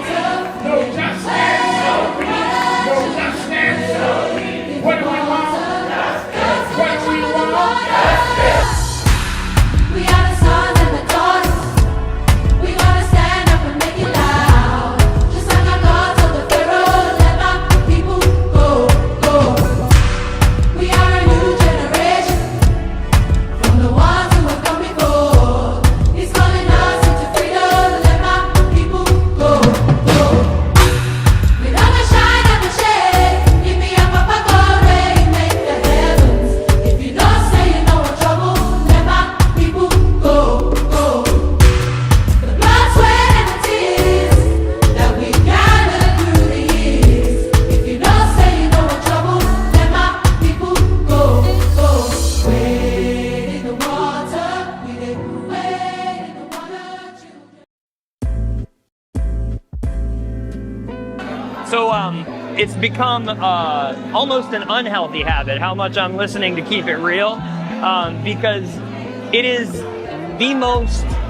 the realest thing on the air anywhere, whether it be online or whether it be on the radio or wherever it's coming into you from, because there's no one of Rev's importance and caliber who is as dominant a media figure as he is, who allows people to speak at length, and who he treats with equal respect and admiration with every call, whether he agrees with you or not. And I'm not gonna throw shade at anybody, but there are a lot of people with big platforms like the Rev has who are afraid to talk to the people and who are afraid that the people will keep it real with them. And he never shies away from anything any of us want to talk to him about. And he doesn't shut you up. It's not a soundbite, it's a conversation. So I would like people in media to learn from this man who is carrying MLK's torch. Don't be afraid of people. Listen to them, respect them. Keeping it real. Keeping it real. Keeping it real. Keeping it real. I'm your host, Reverend Al Sharpton. It's XL Friday. Don't forget Saturday and Sunday. That is tomorrow and Sunday. Watch Politics Nation with Al Sharpton and MSNBC. Tomorrow turns into MS Now, but I'm on the same time, same station. MSNBC just changing the name, not the mission. I'll be on 5 p.m. Eastern Time. Among my guests tomorrow will be Governor Andy Beshear, governor of Kentucky, and many say candidate for president in 2008. I'm going to talk to him about the shutdown and the impact of the shutdown and SNAP, what he would do as a president, how it impacts Kentucky, and also the UPS plane crash there in Kentucky. Also going to have the governor of Colorado on, talking about the shutdown and what needs to be done about the health care. They have a crisis in Colorado. We'll have 2 governors on tomorrow, as well as members of the Senate to deal with this Epstein matter. Then Sunday, we'll have on the governor of New York, Kathy Hochul, and members of Congress about the shutdown, what we're going to guarantee about health care, as well as dealing with some of the immigration crisis that has, in many ways, robbed people of civil rights and civil liberties. So Don't forget to watch Politics Nation both evenings, Saturday and Sunday, 5 p.m. Eastern Time on MS Now, formerly known as MSNBC. And, of course, you that are in the tri-state area, New York, Connecticut, and New Jersey, meet me or beat me to the Saturday rally at the House of Justice. Tomorrow morning, 9 a.m. to 11 a.m., House of Justice is in Harlem, 145th Street and Lenox Avenue in the village of Harlem. And I might add that tomorrow's rally is extremely important, given where do we go from here with the shutdown now over. But there's all kind of shenanigans now being played on how to get your SNAP benefits back, how you deal with some of what is going to escalate in terms of premiums on the Affordable Care Act. Lot that we got to deal with at the rally tomorrow. Make sure you're in the house. If you're not in the New York area, you can watch it live on Impact Television or at the live stream at www.nationalactionnetwork.net. Let's go back to the phone. Let me go to my friend in Chevy Chase, Maryland, Mrs. Richardson. Ms. Richardson, you're keeping it real with Al Sharpton. Yes, good afternoon, my dear. Good afternoon. Yeah, you know, Rev, this thing that to me is still a charade, and I think you would agree with me, because there's no solid, really no solid, depth of resolvement in this thing. This little teeny weeny, miniature package about just, giving some of the SNAP benefits back. That's going to be just temporarily to begin with. And, they made no resolution on the affordable health care. Let me tell you this. I heard Donald Trump the other day on C-SPAN. And now what he's saying is that the Democrats are going to have to wait forever, because he's saying they're not going to give in, because they're saying under Schumer, and Red, is there anything to this? Because I've heard something on WUSA News on, the network channel, WUSA. They had something going across the screen that some of the Democrats is displeased with Schumer, and they kind of think Schumer should step aside because they're not really happy with him. Now, I don't know whether that's true, but that's what came across, Rep, on this. There have been some. There's been a couple of Democrats that have said that, yes. Mm-hmm, yeah. So anyway, because I don't. My question on that is that one.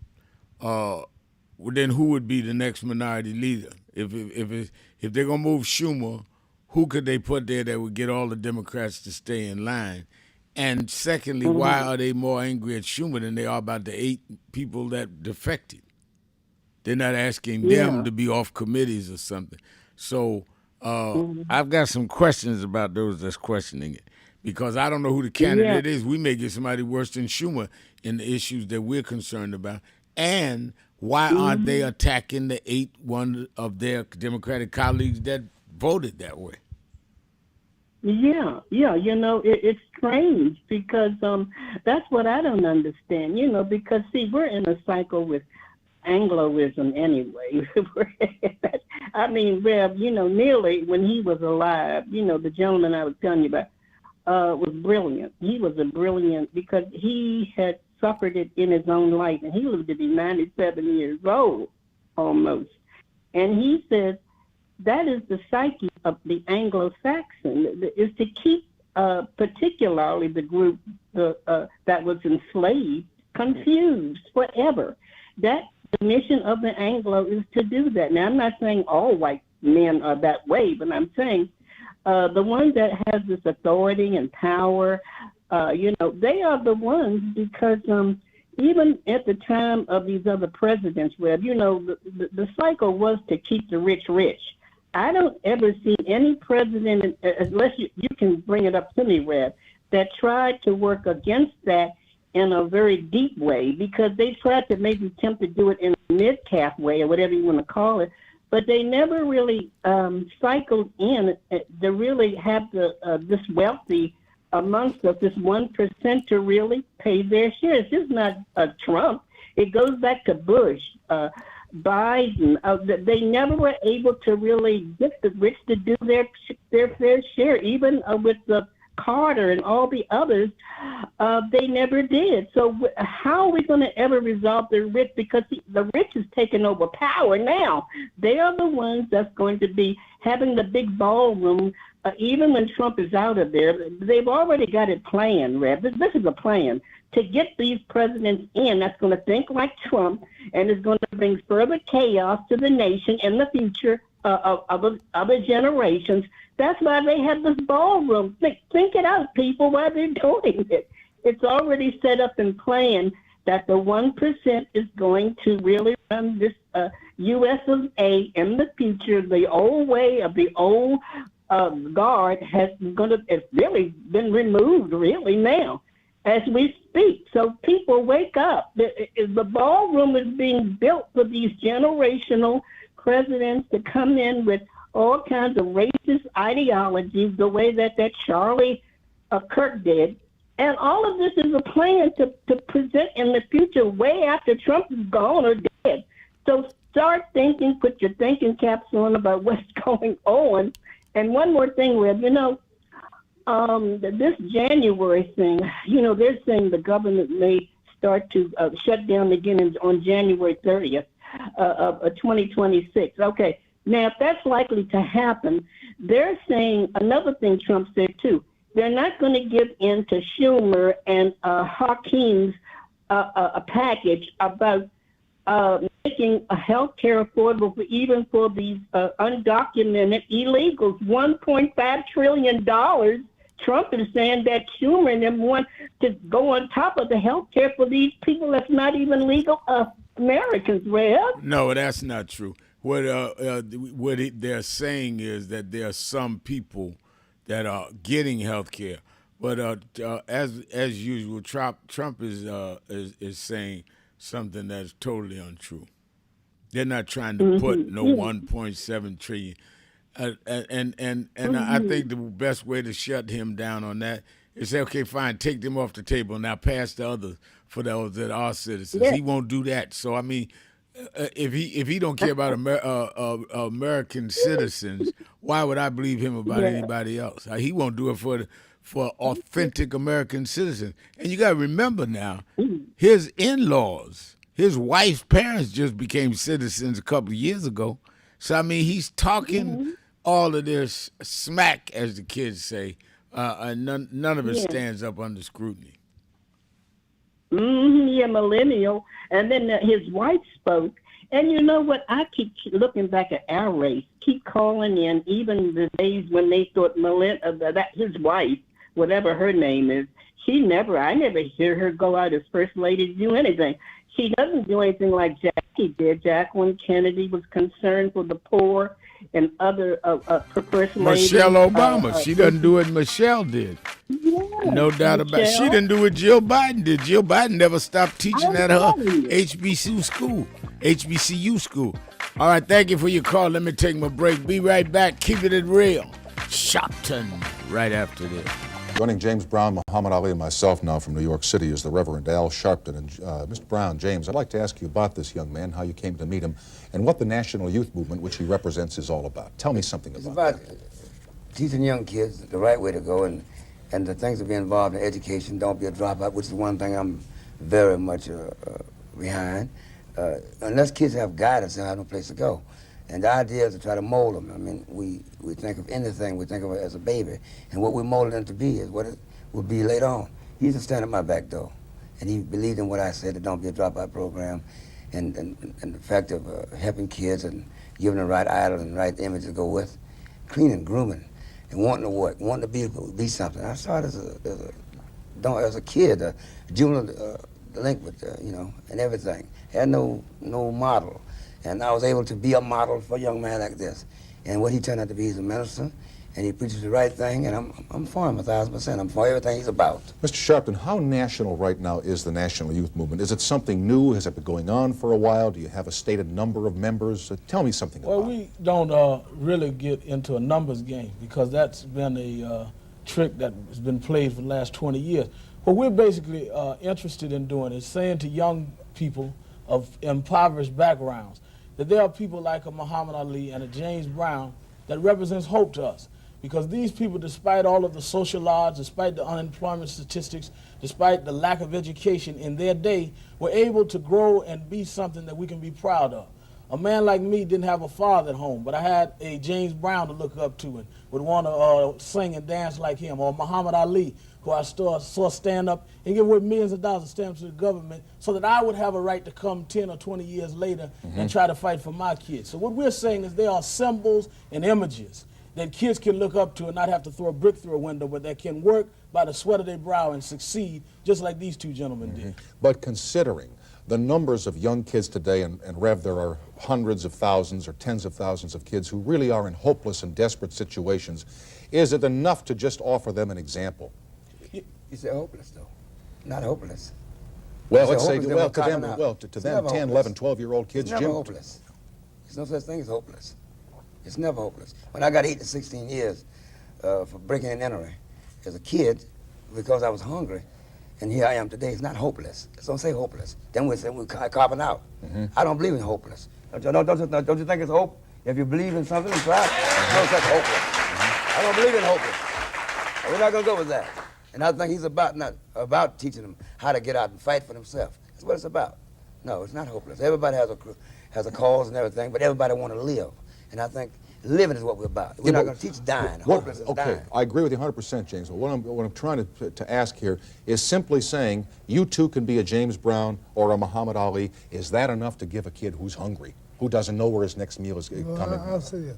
Give him somewhere to go. I think it's awful weak to tell a kid you can be a James Brown, one of the greatest entertainers in the world, and me, one of the greatest fighters.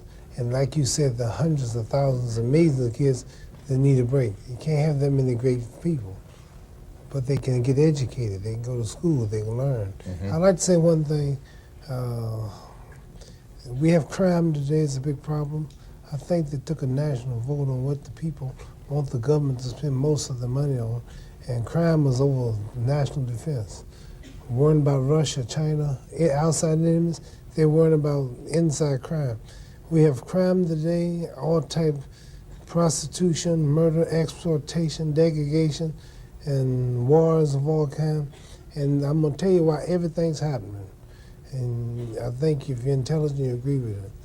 If we were riding an airplane and the two pilots died for some reason, is there anybody in this room that can go in the cockpit, pick up the radio, start working it, bring the plane in, depressurize it as it land, and make it, and late at night on a stormy day? You couldn't do it. Right. Well, but if you learn how to fly, or if they show you how to fly, you can. Since God made the world and God made us, He sent the Bible, the Torah, the Quran, sent Moses, Jesus, Noah, to show us how to run the world. And God left His laws. If we don't follow His laws, then we crash. Let me say this, though, Mr. Snyder, in response to your question to Mr. Brown, Mr. Ali. Yes, it is enough to begin with showing them an example, because before you get to education, you need motivation. If you don't have motivation to get out of the bed, you won't make school or the party. And what we try to do by showing a James Brown or Muhammad Ali is not that you can be a great champion maybe like Ali or a great entertainer like James Brown, but if you use the same initiative that they did to make him get up 5 in the morning and run 10 miles and just have a dream and to come back 3 times and accomplish that dream, to have more hits than anybody in the world, even when the music world wouldn't give him credit for it in terms of a James Brown. If you had that initiative to keep working at whatever it is that you're going to do, you can succeed.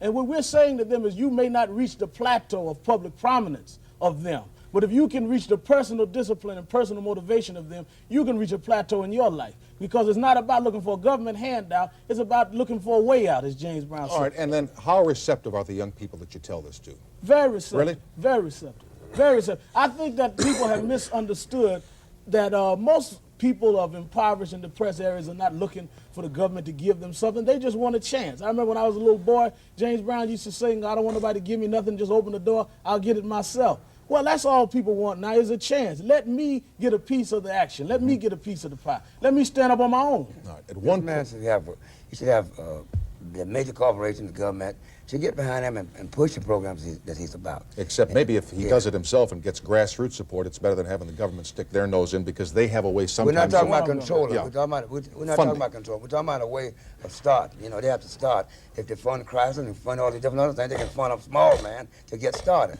Then the private sector will join in, but let them help too. It should be. Last thing.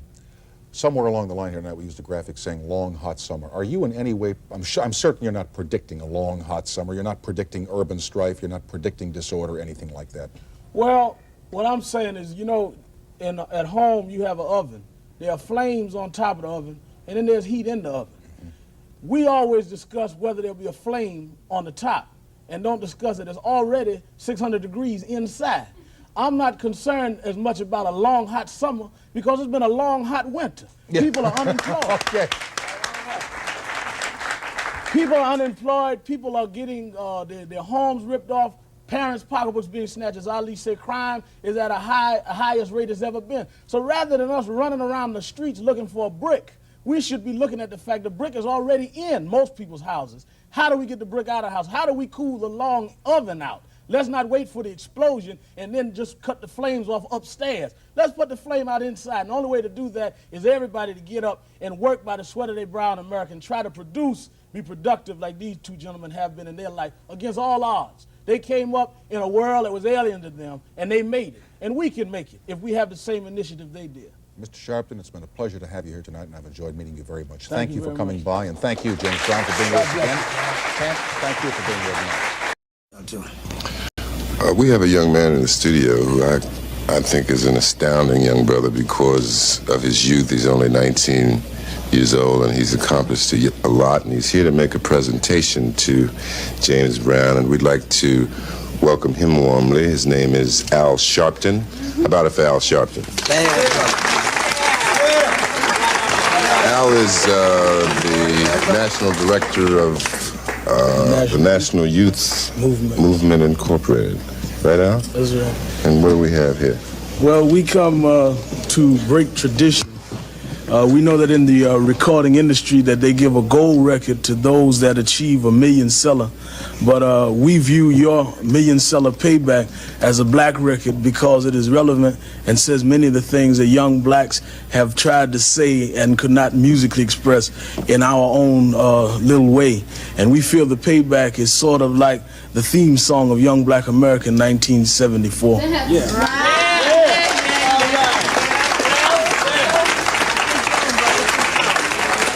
Now, before you go into the title tune of your latest album, you have a special guest. Yeah, I do have a special guest, a young lady. That's going to perform with you? Yeah, she...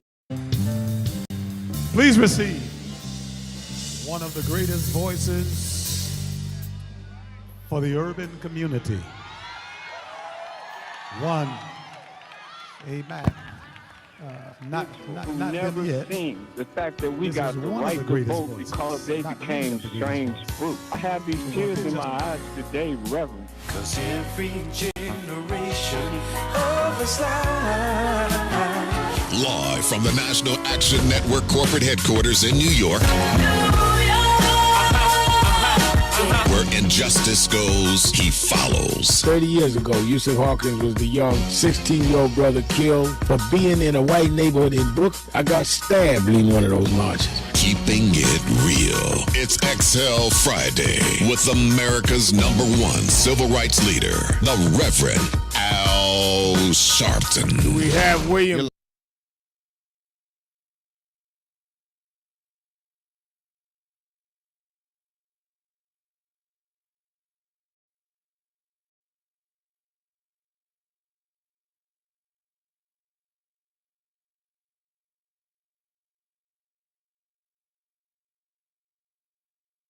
Keeping it real. I am your host, Reverend Al Sharpton. It's XL Friday. So much going on this week and even more over the weekend, and that's why we just opened up the phones and opened up our message board. Michelle Cooks is saying on the message board, Dems might want to show a bit more humility within their own party base. They're starting to look like those who kick people when they're down. Case in point, Biden and Schumer is concerning. And, you know, and Michelle and I are very similar in views. I'm no defender of either Biden or Schumer, though I've supported them in some things. But I feel that if Schumer in the Senate and Hakeem Jeffries in the House kept their caucuses together all the way through the election, and then 8 decided to break out in the Senate, and I see more people attacking Schumer than attacking the 8, that just doesn't sound right to me. And saying, well, let him step down, okay. Then who are we putting up? I'm not supporting nobody being replaced unless I know who's going to replace him. And tell me if the person that is replacing him can guarantee that he can get all the votes in January when we deal with this issue again. I mean, don't just run me into some reactionary move. So I'm with you there, Michelle. We're joined as we are every Friday for the last hour of the show for the week by the senior pastor of the historic King Solomon Baptist Church in Detroit, Michigan, head of national expansion and the Midwest chair of National Action Network and Detroit president, the Reverend Dr. Charles Williams II. How you doing, Reverend?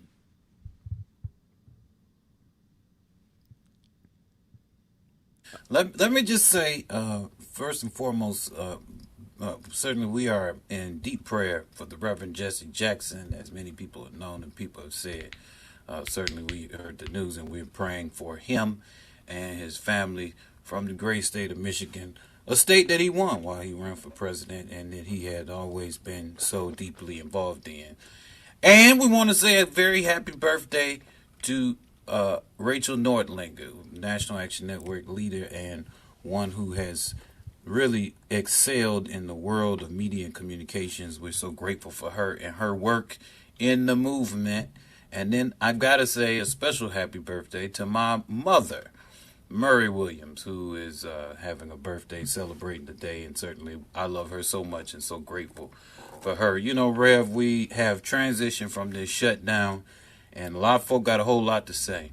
But I have, and I'll be talking about it tomorrow at the Saturday Action Rally, one charge for all of us, and that is let's be prepared to make sure we do what we got to do to make sure we put senators next year in this midterm in place. Let's make sure we put representatives in this midterm in place that's going to make sure that they stand up and fight back. And so we want to invite people to be a part of that movement. We quarterback. We did the Saturday morning quarterback, the Sunday morning quarterback, and we've done that. But now it's time to put the work where it's got to be, and that is making sure that we are fired up and ready to go for this midterm. Our votes matter. And if you'd like to be a part of a movement that we're doing that we are getting on the ground, we're registering folks to vote, we're encouraging folks to get out and vote, we're providing opportunities for folks to get to the souls to the poll, join the National Action Network. Voter empowerment is a big piece of what we do. You can go to www.nationalactionnetwork.net and say, I'm going to make sure I'm engaged in this movement. We got chapters all over the country for you to get involved in. So get involved and let's get ready to flip this midterm. Let's get our guns pointed in our not literally, but our efforts pointed in the right direction, and let's make sure we turn the tide in the House and the Senate. All right, let's go to the phones. Let's go to Raj in Cleveland, Ohio. Raj. Hey, Reverend, how you doing? Thanks for taking my call. Thank you for calling. Thanks. Yeah, you know, Ms. Richardson and you both made two valiant points that ties into what I want to say. Like earlier, you were talking about how the message, how they come with these subtle messages when they were trying to, like, for example, attack you, you know, and okay, and the reason why I mentioned both you and Ms. Richardson's point, that she said how the presidents throughout history, they didn't really address the trying to push back, I guess, hard enough on the millionaires, the billionaires, and now they want Musk to be the first trillionaire. And but what's concerning, where those 2 points tie in, is because what's concerning to me is that enough of our people, especially the ones that didn't vote or fell for the okie doke with Trump, is that they don't pick up on the subtleties, either or. If I can get an example, like with when President Obama was in office, they said, "Oh, he didn't do nothing for us." Now he, that's not what the billionaires thought and the right thought, because especially the extreme right, because they panicked when he came with the Affordable Care Act, because they saw that most of that was addressed toward the poor income, low to middle income. I'm sorry, well, you could say some of the middle, but and the poor, underemployed, unemployed, because and most of them, everybody knows, on the record, are minorities. You know, especially black, and we haven't been been covered by medical insurance forever, and the way that he offered, they got mad because that was like I won't say targeting, but it was like they was holding them accountable, the wealthy, to pay their fair share, which they never want to do, and they've had this reaction like Obama was spending too much money, you know, and when he passed the infrastructure bill, created 15 million jobs, he had a record for the consecutive months of, I think, over 100 months straight of consecutive months for creating jobs, and a lot of those that boosted up the black employment. And Trump came in and tried to take credit for that, but all the while they were saying, "Oh, he's spending too much money," you know. But those were things that he did for blacks, just to, you know, name a couple. And then to the other extreme, and now these people said, "Oh, Obama didn't do nothing." And to the other extreme, they fell for the okie doke that Trump put out with his subtleties and overt, I'd just say the right wing, overt and subtle messages to the other extreme. And it's like they like, I don't know, it's like they don't think objectively when they should. So, and I think that's due to not paying attention enough either way, not being tuned in, you know, to you know, the moment.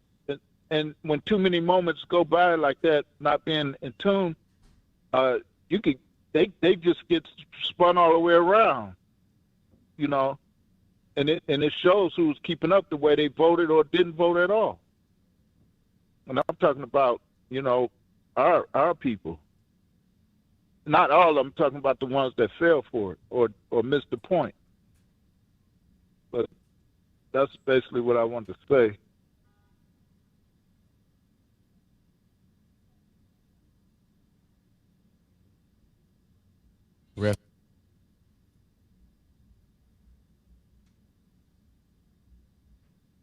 Rev. Hello? Yeah.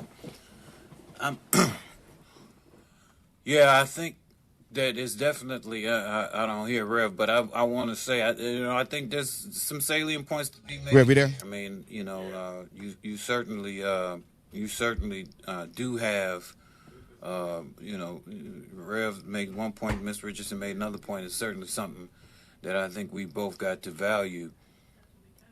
I'm going to move to the next call. Let's Let's go to Chapel Hill, line 4, Anita. Yeah, get on the phone. Tell her we went by with Harley. Hi, Said that Reverend. they agreed to. Reverend. How you doing? I'm doing fine. Yeah, I wanted to tell Reverend Al I'm here. that I had gone to an affordable housing meeting, and they were and the housing here is like $850,000. That's how they bring building our apartments, 2 bedrooms, 1,100 square feet, right? Okay, and they're sitting there. It's just me and my son there. We're the only African Americans there, and they're just sitting there like, why do people need a house? I mean, seriously, I said, are we bugs? Are we deer? Are we adapted for living outdoors? And I can't believe how dumb these people are. This is a college town, and Chicago is so much better, with the diversity. Wherever there's diversity, especially if African Americans are there, it does a very, very good job, of dealing with all classes, all races. It may seem like it isn't, but they are, because I'm from Chicago, okay? Now, I wanted to say one more thing to Reverend Al about this, Reverend Williams. Why don't you, how about this? I'm here. I am here. Okay, there you go. Okay, Reverend Al.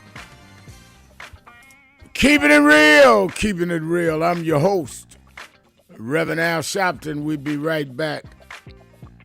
Reverend Charles Williams right after the break. So who is Al Sharpton anyway? Who is this 33-year-old preacher without a church? A number of black New Yorkers as well. He is little more than a pudgy exhibitionist who can be counted on to show up, bullhorn in hand, at every racial incident.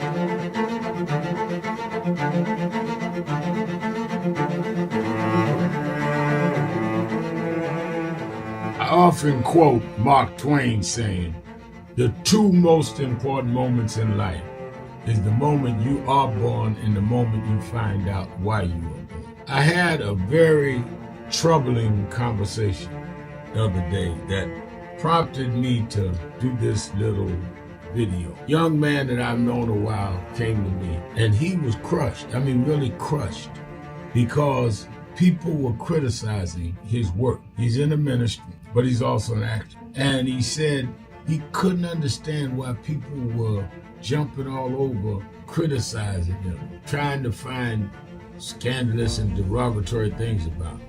And I told him, I said, you very young. You don't know the road I've traveled. They call me everything but a child of God. Racial discord, a blabbermouth, a loudmouth, too flamboyant, an agitator, a racist, I a race had to baiter. learn. Yeah, right. I was not defined by how others saw me. I was defined by how I saw myself and whether I was being true to myself. Some of you watching this don't like me. And it doesn't matter as long as I know what I'm doing and I like me for being real.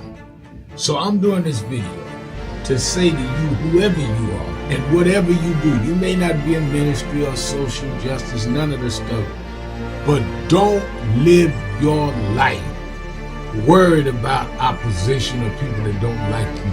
You can turn that around. Use me as an example. The same people that call me a scam artist, a con artist, a sellout, or racial hustler and all, I kept going. And the people I respected started respecting and publicly embracing my work. When Coretta Scott King, the widow of Dr. Martin Luther King Jr., had this to say about Al Sharpton. A leader who has protested injustice with a passionate, unrelenting commitment to nonviolent action in the spirit and tradition of Martin Luther King Jr. And I am talking about your leader, our leader, the Reverend Al Sharpton. The other thing that hasn't changed is the National Action Network's commitment to fight injustice and inequality here in New York City and across America. And that's not only a testament to Reverend Sharpton, it's a testament to all of you who are here tonight. First and foremost, to Reverend Sharpton. I saw him when he first came on the scene, and I have marveled at his tenacity, at the development of his intellect, and his devotion to our movement, and much he has contributed to the world we are experiencing. I am honored And I must say that when I had my debate with Dr. King on the issue of the church and religion, he didn't warn me that after his departure, his space would be filled by another preacher, and that preacher would be Al Sharpton. All you want in life is people that matter to you to say you did all right. And more important, that you can look in the mirror and say you did all right. Thank you, Rev. Thanks for that introduction. Look, we've known each other for a long time. I'm grateful not only for your leadership and partnership, but quite frankly, more importantly, for your friendship. And thanks to all of you, members of our nation's most important civil rights organization. You have been, over all of your years, such an extraordinary leader. You are a voice of truth, a voice of conscience, a voice of practicality around what we must address and what we can do. And I thank you so much for your friendship. I remember that most of the youth around Al's age, he was about 12, wanted to be like Connie Hawkins, a great basketball player, legend, or Earl the Pearl, or Clyde Frazier. Al wanted to be like Adam Powell, a powerful preacher with a social justice gospel. He was very close to, at that time, to Reverend William Augustus Jones, powerful preacher and social justice advocate, and Reverend Gardner Taylor State right down the street, and Bishop Washington, whose church he came from, and Reverend Sandy Ray. He wanted to be like these giant preachers. He wanted them to have the edge, however, of the King's social justice dimension. He wanted to be like them, now he's one of them.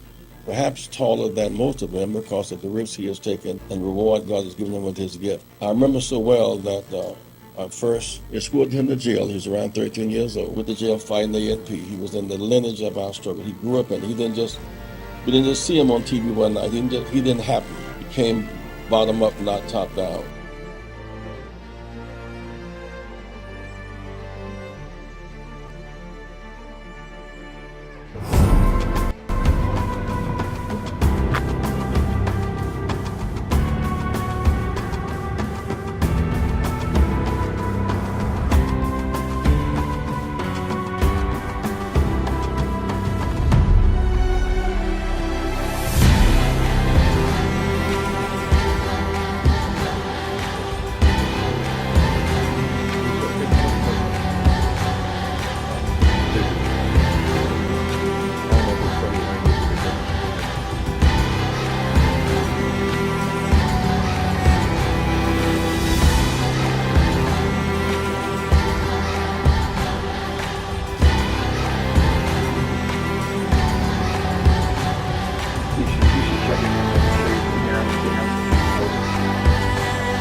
Do I seem excited?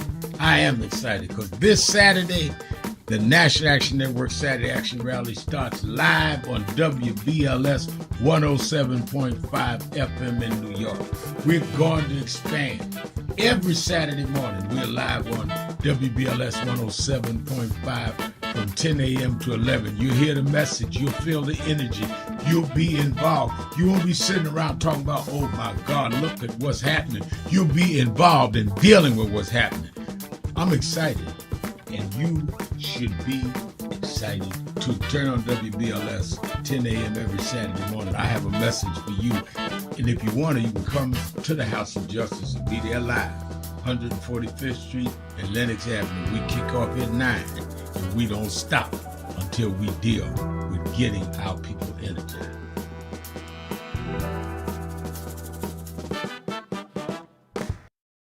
Reverend Al Sharpton, and we're back.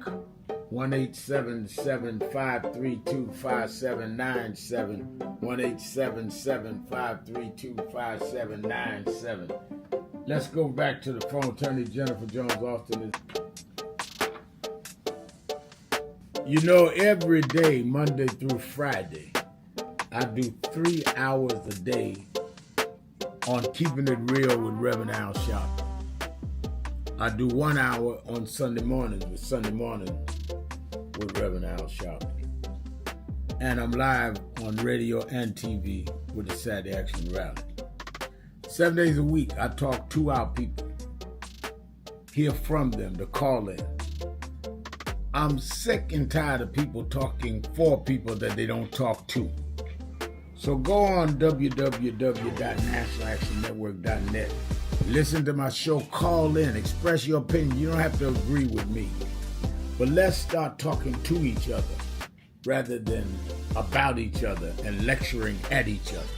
Let's keep it real with Sharpton.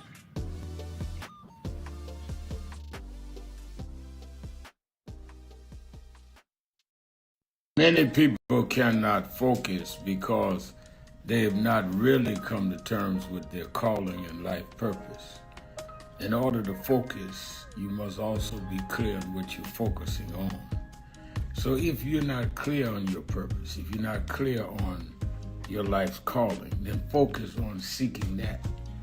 Because if you just read the way you're live, sir. Travel. Keeping it real. You're live. Keeping it real, keeping it real. I'm your host, Reverend Al Sharpton. Reverend Charles Williams is our co-host.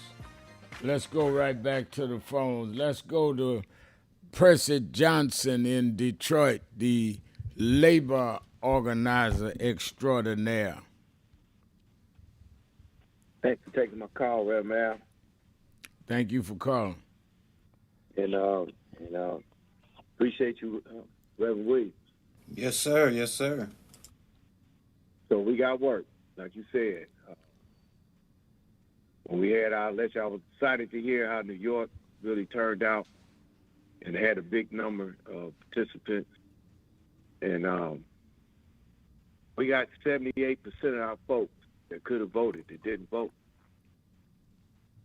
So we definitely got to do the ground effort to reach these people and have that door-to-door conversation with them, get them encouragement, let them know, like Jesse Jackson used to holler, they are somebody. Remember how he used to holler that? I am somebody. Right. You know? And keep hope alive. You know, it's one thing I don't believe in is giving up. I'm a strong believer that if we encourage more than we criticize, that's when we gain. You know, I can, you know, in fact, when Jesse Jackson ran, I did something and I learned a lesson. Because when Jesse Jackson ran and the Democrat Party really pissed me off and wouldn't give him any kind of position, I felt like that he should have been the vice president. Because that Rainbow Coalition was a big movement. And he had a lot of engaged people. And the stuff that he was saying was the concerns that people needed, and the Democrat Party, for me, should have supported that. And I feel we would have won that election if they would have had him more on the ticket than what they did. So I actually turned around and voted for Reagan, man. That was, you know, and doing that, with him finishing his term, I saw the damage. Why it's important that we can't get mad with a bad decision the party might make and go for the other side. The other side is definitely not going to do anything to help us. When Reagan went for that second term, our utility bills, I remember, because our utility bills used to be affordable, you know, and they changed the policies to where they started counting when you make a phone call. It used to be a public service to the point to where the volume of calls you made didn't affect your bill. And they flipped it to where they went by the number of calls that you make can affect the cost of your bill. And our bills have been high ever since. Our utility bills, we used to, I don't know if you remember, Reverend Williams, because, yeah, you were a little younger than us, but Reverend Mel probably remember, we used to be able to go in Edison and go and get free light bulbs. You know, you used to turn in your old light bulbs and get more light and replace them. They took all that away, man, and the light bills and all that stuff went up. So that's why I'm not real mad at the 8. You know, it's like we got people who, at least I can say about the Democrats, they have a heart that cares, and there's a heart. They have a heart of heart. This party of majority that we got now on the majority Democrat side, their heart is like a rock, man. They don't have no feelings, and they doing things where how you starve kids over a fight, man. You know, and that's why, and I listened to a lot. I didn't really hear anybody call in that actually was not getting their snap for their kids, saying that they were willing to hold out and starve. A lot of people that I heard calling in was talking about, yeah, we need to hold out, because they on full stomachs and they weren't going to be affected. But what about the ones who truly going to be affected? I mean, them was really willing to sacrifice for their kids not to get a meal.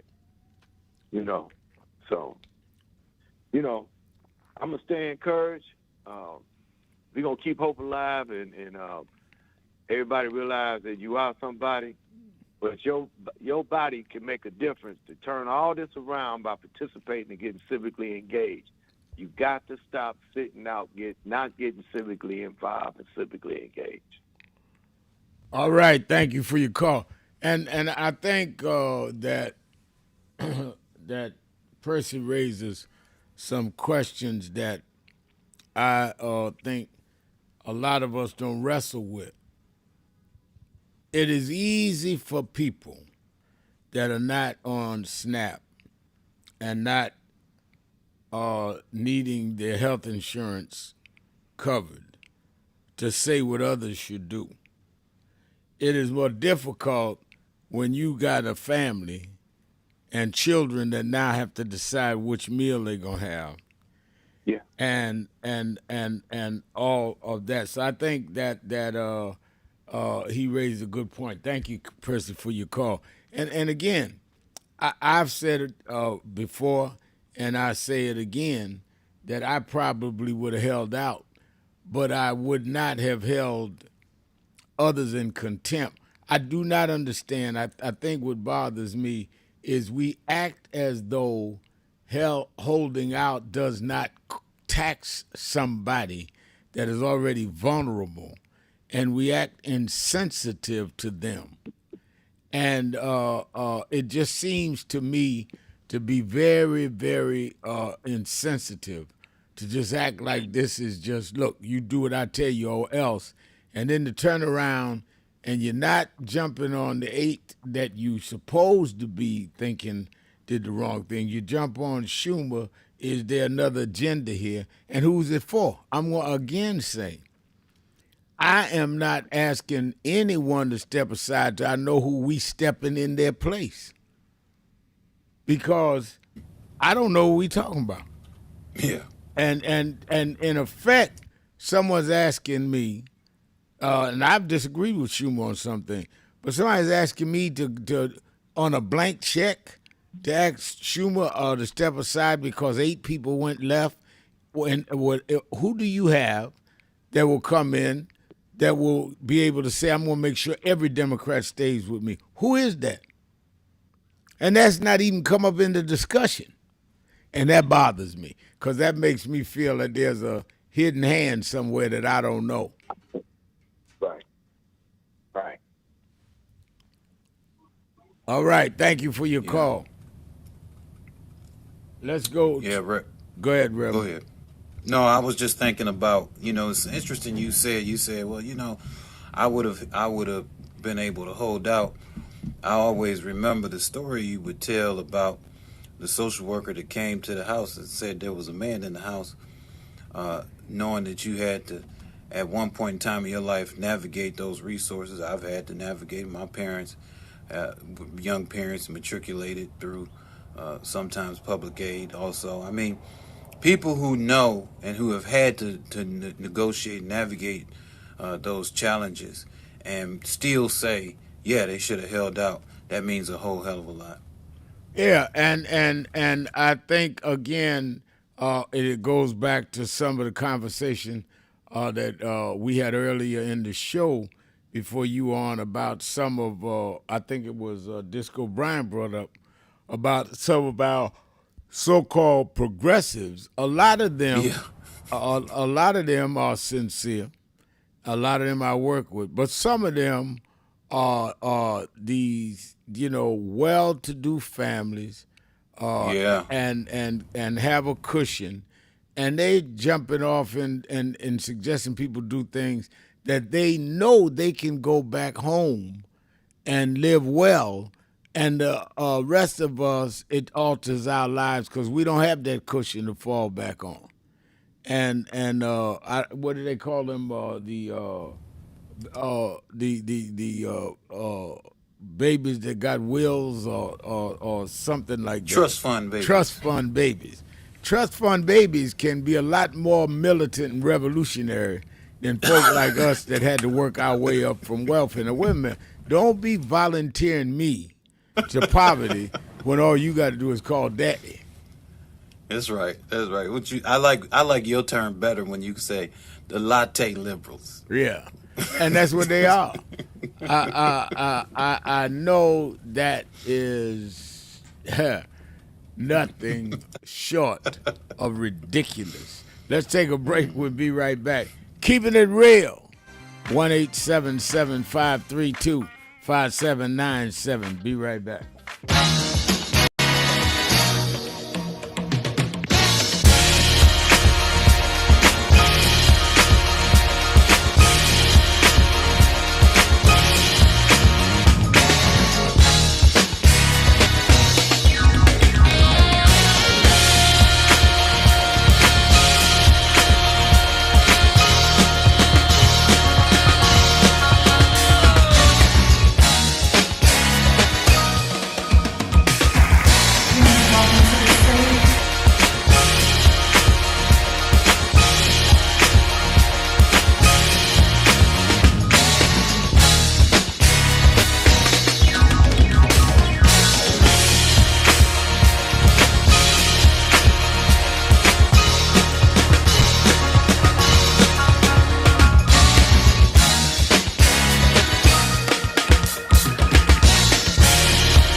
Some of you forget where you come from and forget how you got there and act like you got there because you were qualified or that you had a good resume.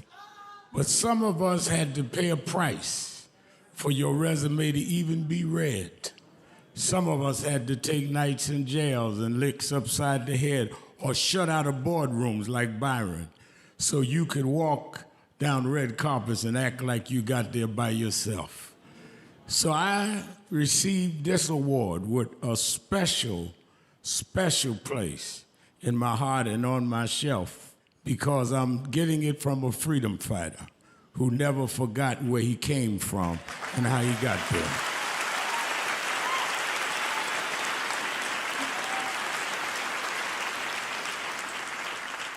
Yes, we've come a long way.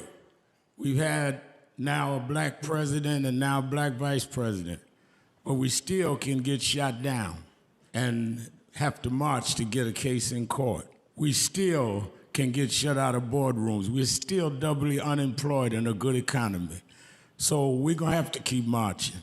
And I thank not only my family, a mother that raised me by herself, but I thank that lady at the end of the march that knows she won't be on TV that night and knows her name will never be in the paper, but she believed in me enough to get at the end of the line and make me look good. Because Dr. King used to say, if you call a march and no one shows up, you just going for a walk. And I want to thank those that marched with me. 32 years ago, here in Los Angeles, we marched. And then many years later, with George Floyd and others, we're still marching. And I'm going to keep marching. I'm going to keep agitating. And I'm going to keep going.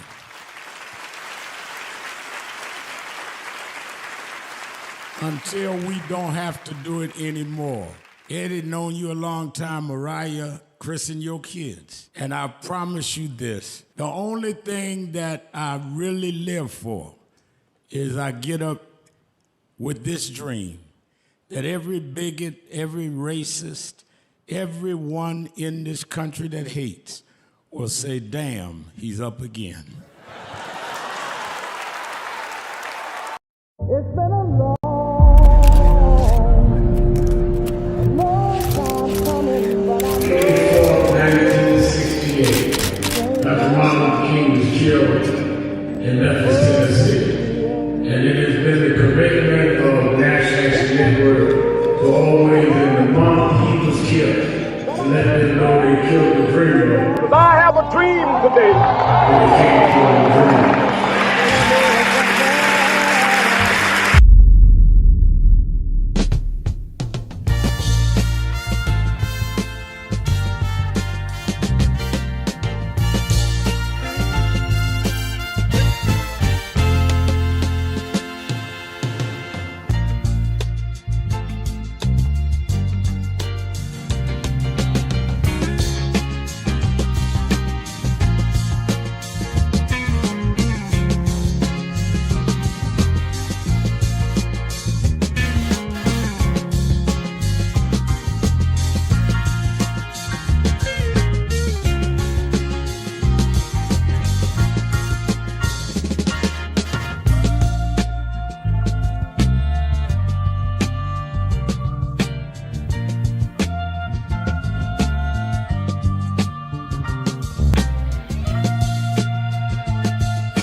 In many cases have reversed and tried to turn it into a nightmare.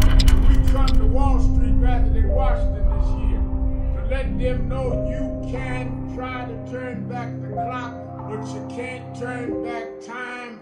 We gonna keep the dream alive on Wall Street.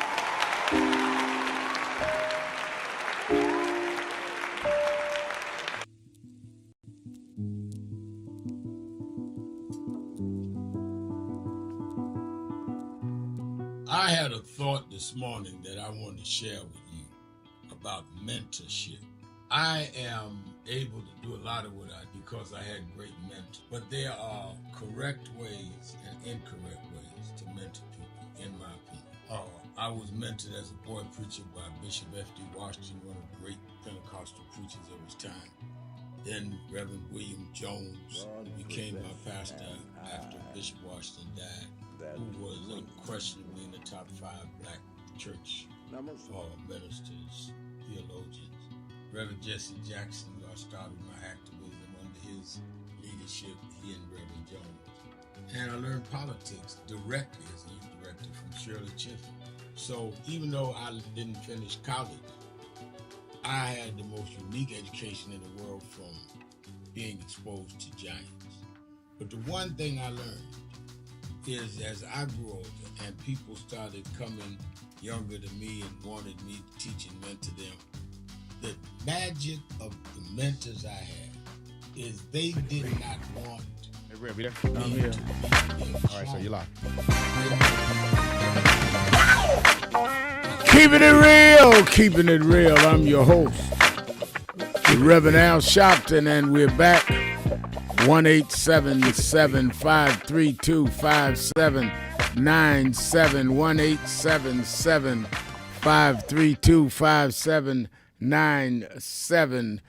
1-877-532-5797. Reverend Charles Williams is our co-host. Let me say by way of announcements again, don't forget to watch Politics Nation with Al Sharpton live at 5 p.m. tomorrow, and tomorrow is the first day of MS Now, formerly known as Of Midnight Tonight, formerly known as MSNBC, but we're the same show, same time, same mission. I'll be on 5 p.m. tomorrow, And on Sunday, tomorrow, among my guests will be the governor of Kentucky, Governor Andy Beshear. Many say he'll be running for president. We're going to talk about the UPS plane crash, but I want to talk about the shutdown, how they're going to restore SNAP in Kentucky, what happens to federal workers. I'm going to talk to the governor of Colorado. I'm going to talk to some of the members of the Senate. And on Sunday, the governor of New York, as well as some of the members of the Congressional Black Caucus. Don't miss either day, Saturday or Sunday, 5 p.m. Eastern Time. Be with us for the first show at the new studios and new name of MS Now. First day, and I'm on the first day with Politics Nation, and on Sunday. As well as you that are in the New York, New Jersey, Connecticut area, meet me or beat me to the Saturday Action Rally at the House of Justice in Harlem, 145th Street and Lenox Avenue in the village of Harlem. We'll be there in the morning, 9 a.m. to 11 a.m. at the House of Justice. And you that are not in the New York area can watch it live on Impact Television. And, of course, you can also watch it at www.nationalactionnetwork.net live stream. What's happening in Detroit National Action Network on tomorrow, Reverend Williams? Well, we are continuing to keep the momentum going and get ourselves ready for. We're going to do a big thing for Thanksgiving. We want folks to come, sign up, be a part of helping serve those who are who are in need. Let's put it that way on Thanksgiving. But then, more importantly, we are on that journey to make sure we are able to get a senator as well as get our reps, so that we can make a solid contribution to flipping this Congress. So join us tomorrow at 10 a.m. at the historic King Solomon Baptist Church. And I'm looking forward to seeing all of you all there. And Rev, looking forward to seeing you on the new set and the new MS Now. All right, thank you for that. Before I go to close, let me get Jihad in quick, the Sage of the South. Hey, Reverend Al, Fetterman had visited Trump before all of this took place. Right. If you remember, he went, and he never explained what his visit to Trump was for, because he wasn't in a leadership position. You know, he's just a senator, right? And from what I understand, he was the one that spearheaded the recruitment of the 8. And he always talked, basically, when they did interviews, independently. So I agree with you 1,000%. There's no way that you can guarantee the support of the 8, and Schumer had no way of bending their hands and forcing them to do what to stay in tune. And I'm pretty sure that they met independently of Schumer and the other senators. You know what I mean? So I think people need to keep that in perspective when they're calling for the ouster of Schumer. And that's all I'm saying. And you and I on the same page. Thank you for calling in on that, Jihad, because we not Schumer fans, but we're saying, wait a minute, what is the process? If they use that process with Schumer, then come back and use it with Hakeem and anybody else. And he is absolutely right. He brought up something that I hadn't thought about. Fetterman went and met with Trump. I didn't hear anybody say in Pennsylvania, I'm going to give him a primary. I'm going to run against him. How dare he? So what are we talking about? It is very inconsistent to me and suspect. Let me go to the president, irreplaceable, inspirational, irrevocable president of the Cleveland chapter of the National Action Network, of course, Dr. Marcia McCoy. It is my pleasure, and I must say the honorable. I hope you're listening and you know who I'm talking about. Reverend Dr. Professor Al Sharpton and our Midwest Region Director, Reverend Dr. Charles Williams II, where the Midwest is the best. Greater Cleveland chapter of National Action Network is continuing to stay the course and focus with our Us Being About Us, Politics Are Local, County Central Committee training. We do it every Tuesday and Thursday ward by ward, block by block. So call us 216-374-0913. 216-374-0913, 216-374-0913 if you want to be a part of our voting process. And also, we will be passing out with Love in Action, again, meals, groceries, produce, so on and so forth. But it's meal time. Come on, Bishop. Dr. Al Sharpton. Yes, sir. Dr. Charles Williams. Yes, sir. Oh, my mule, my brother. I got you, Reverend. Never has there in the United States of America, never have we been so close to abandoning or losing its stature as a democratic republic. Professor Colette Brett Sniber of Brown University names 5 former presidents who threatened democracy: John Adams, James Buchanan, Andrew Johnson, Woodrow Wilson, and Richard Nixon. Through their actions, these presidents illuminated the tripwires that can damage or even destroy our democracy. In every case, we the people overturned their sinister objectives. Fast forward, and here we are in 2025, on the precipice of again losing our nation as a democratic republic. In fact, we have elected to the office of President of the United States of America the most selfish, narcissistic, racist, bigoted, convicted felon that we've ever done before. He is a wannabe dictator or wannabe king. You question the improbability and impossibility of that? Think for a moment and witness what has already transpired.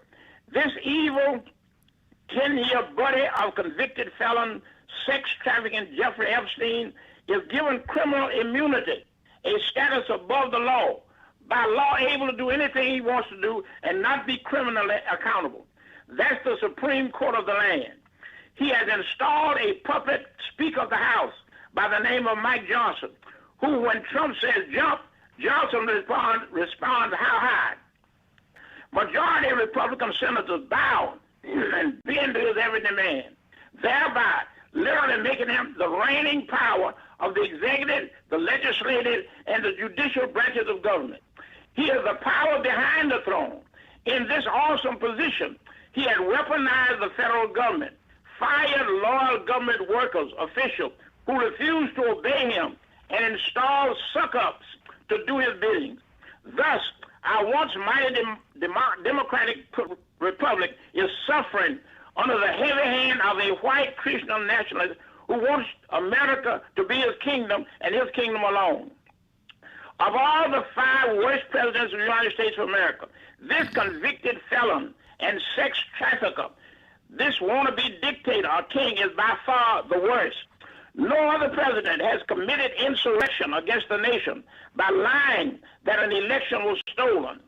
This low-life, despicable white supremacist has declared war on black and brown people by destroying diversity, equity, and inclusion, and has on record told more than 30,573 outright lies and falsehoods. My brothers, if we want to save this democracy, if we want to save this democratic republic, we must vote in elephant numbers, colossal numbers, in November 26th to rid ourselves of this notorious convicted felon, Donald Trump, this lying Vice President J.D. Vance, and this puppet Mike Johnson. We're praying for Dr. Jackson in the hospital. All right. We are definitely praying. And what else don't you like, Bishop? Thank you.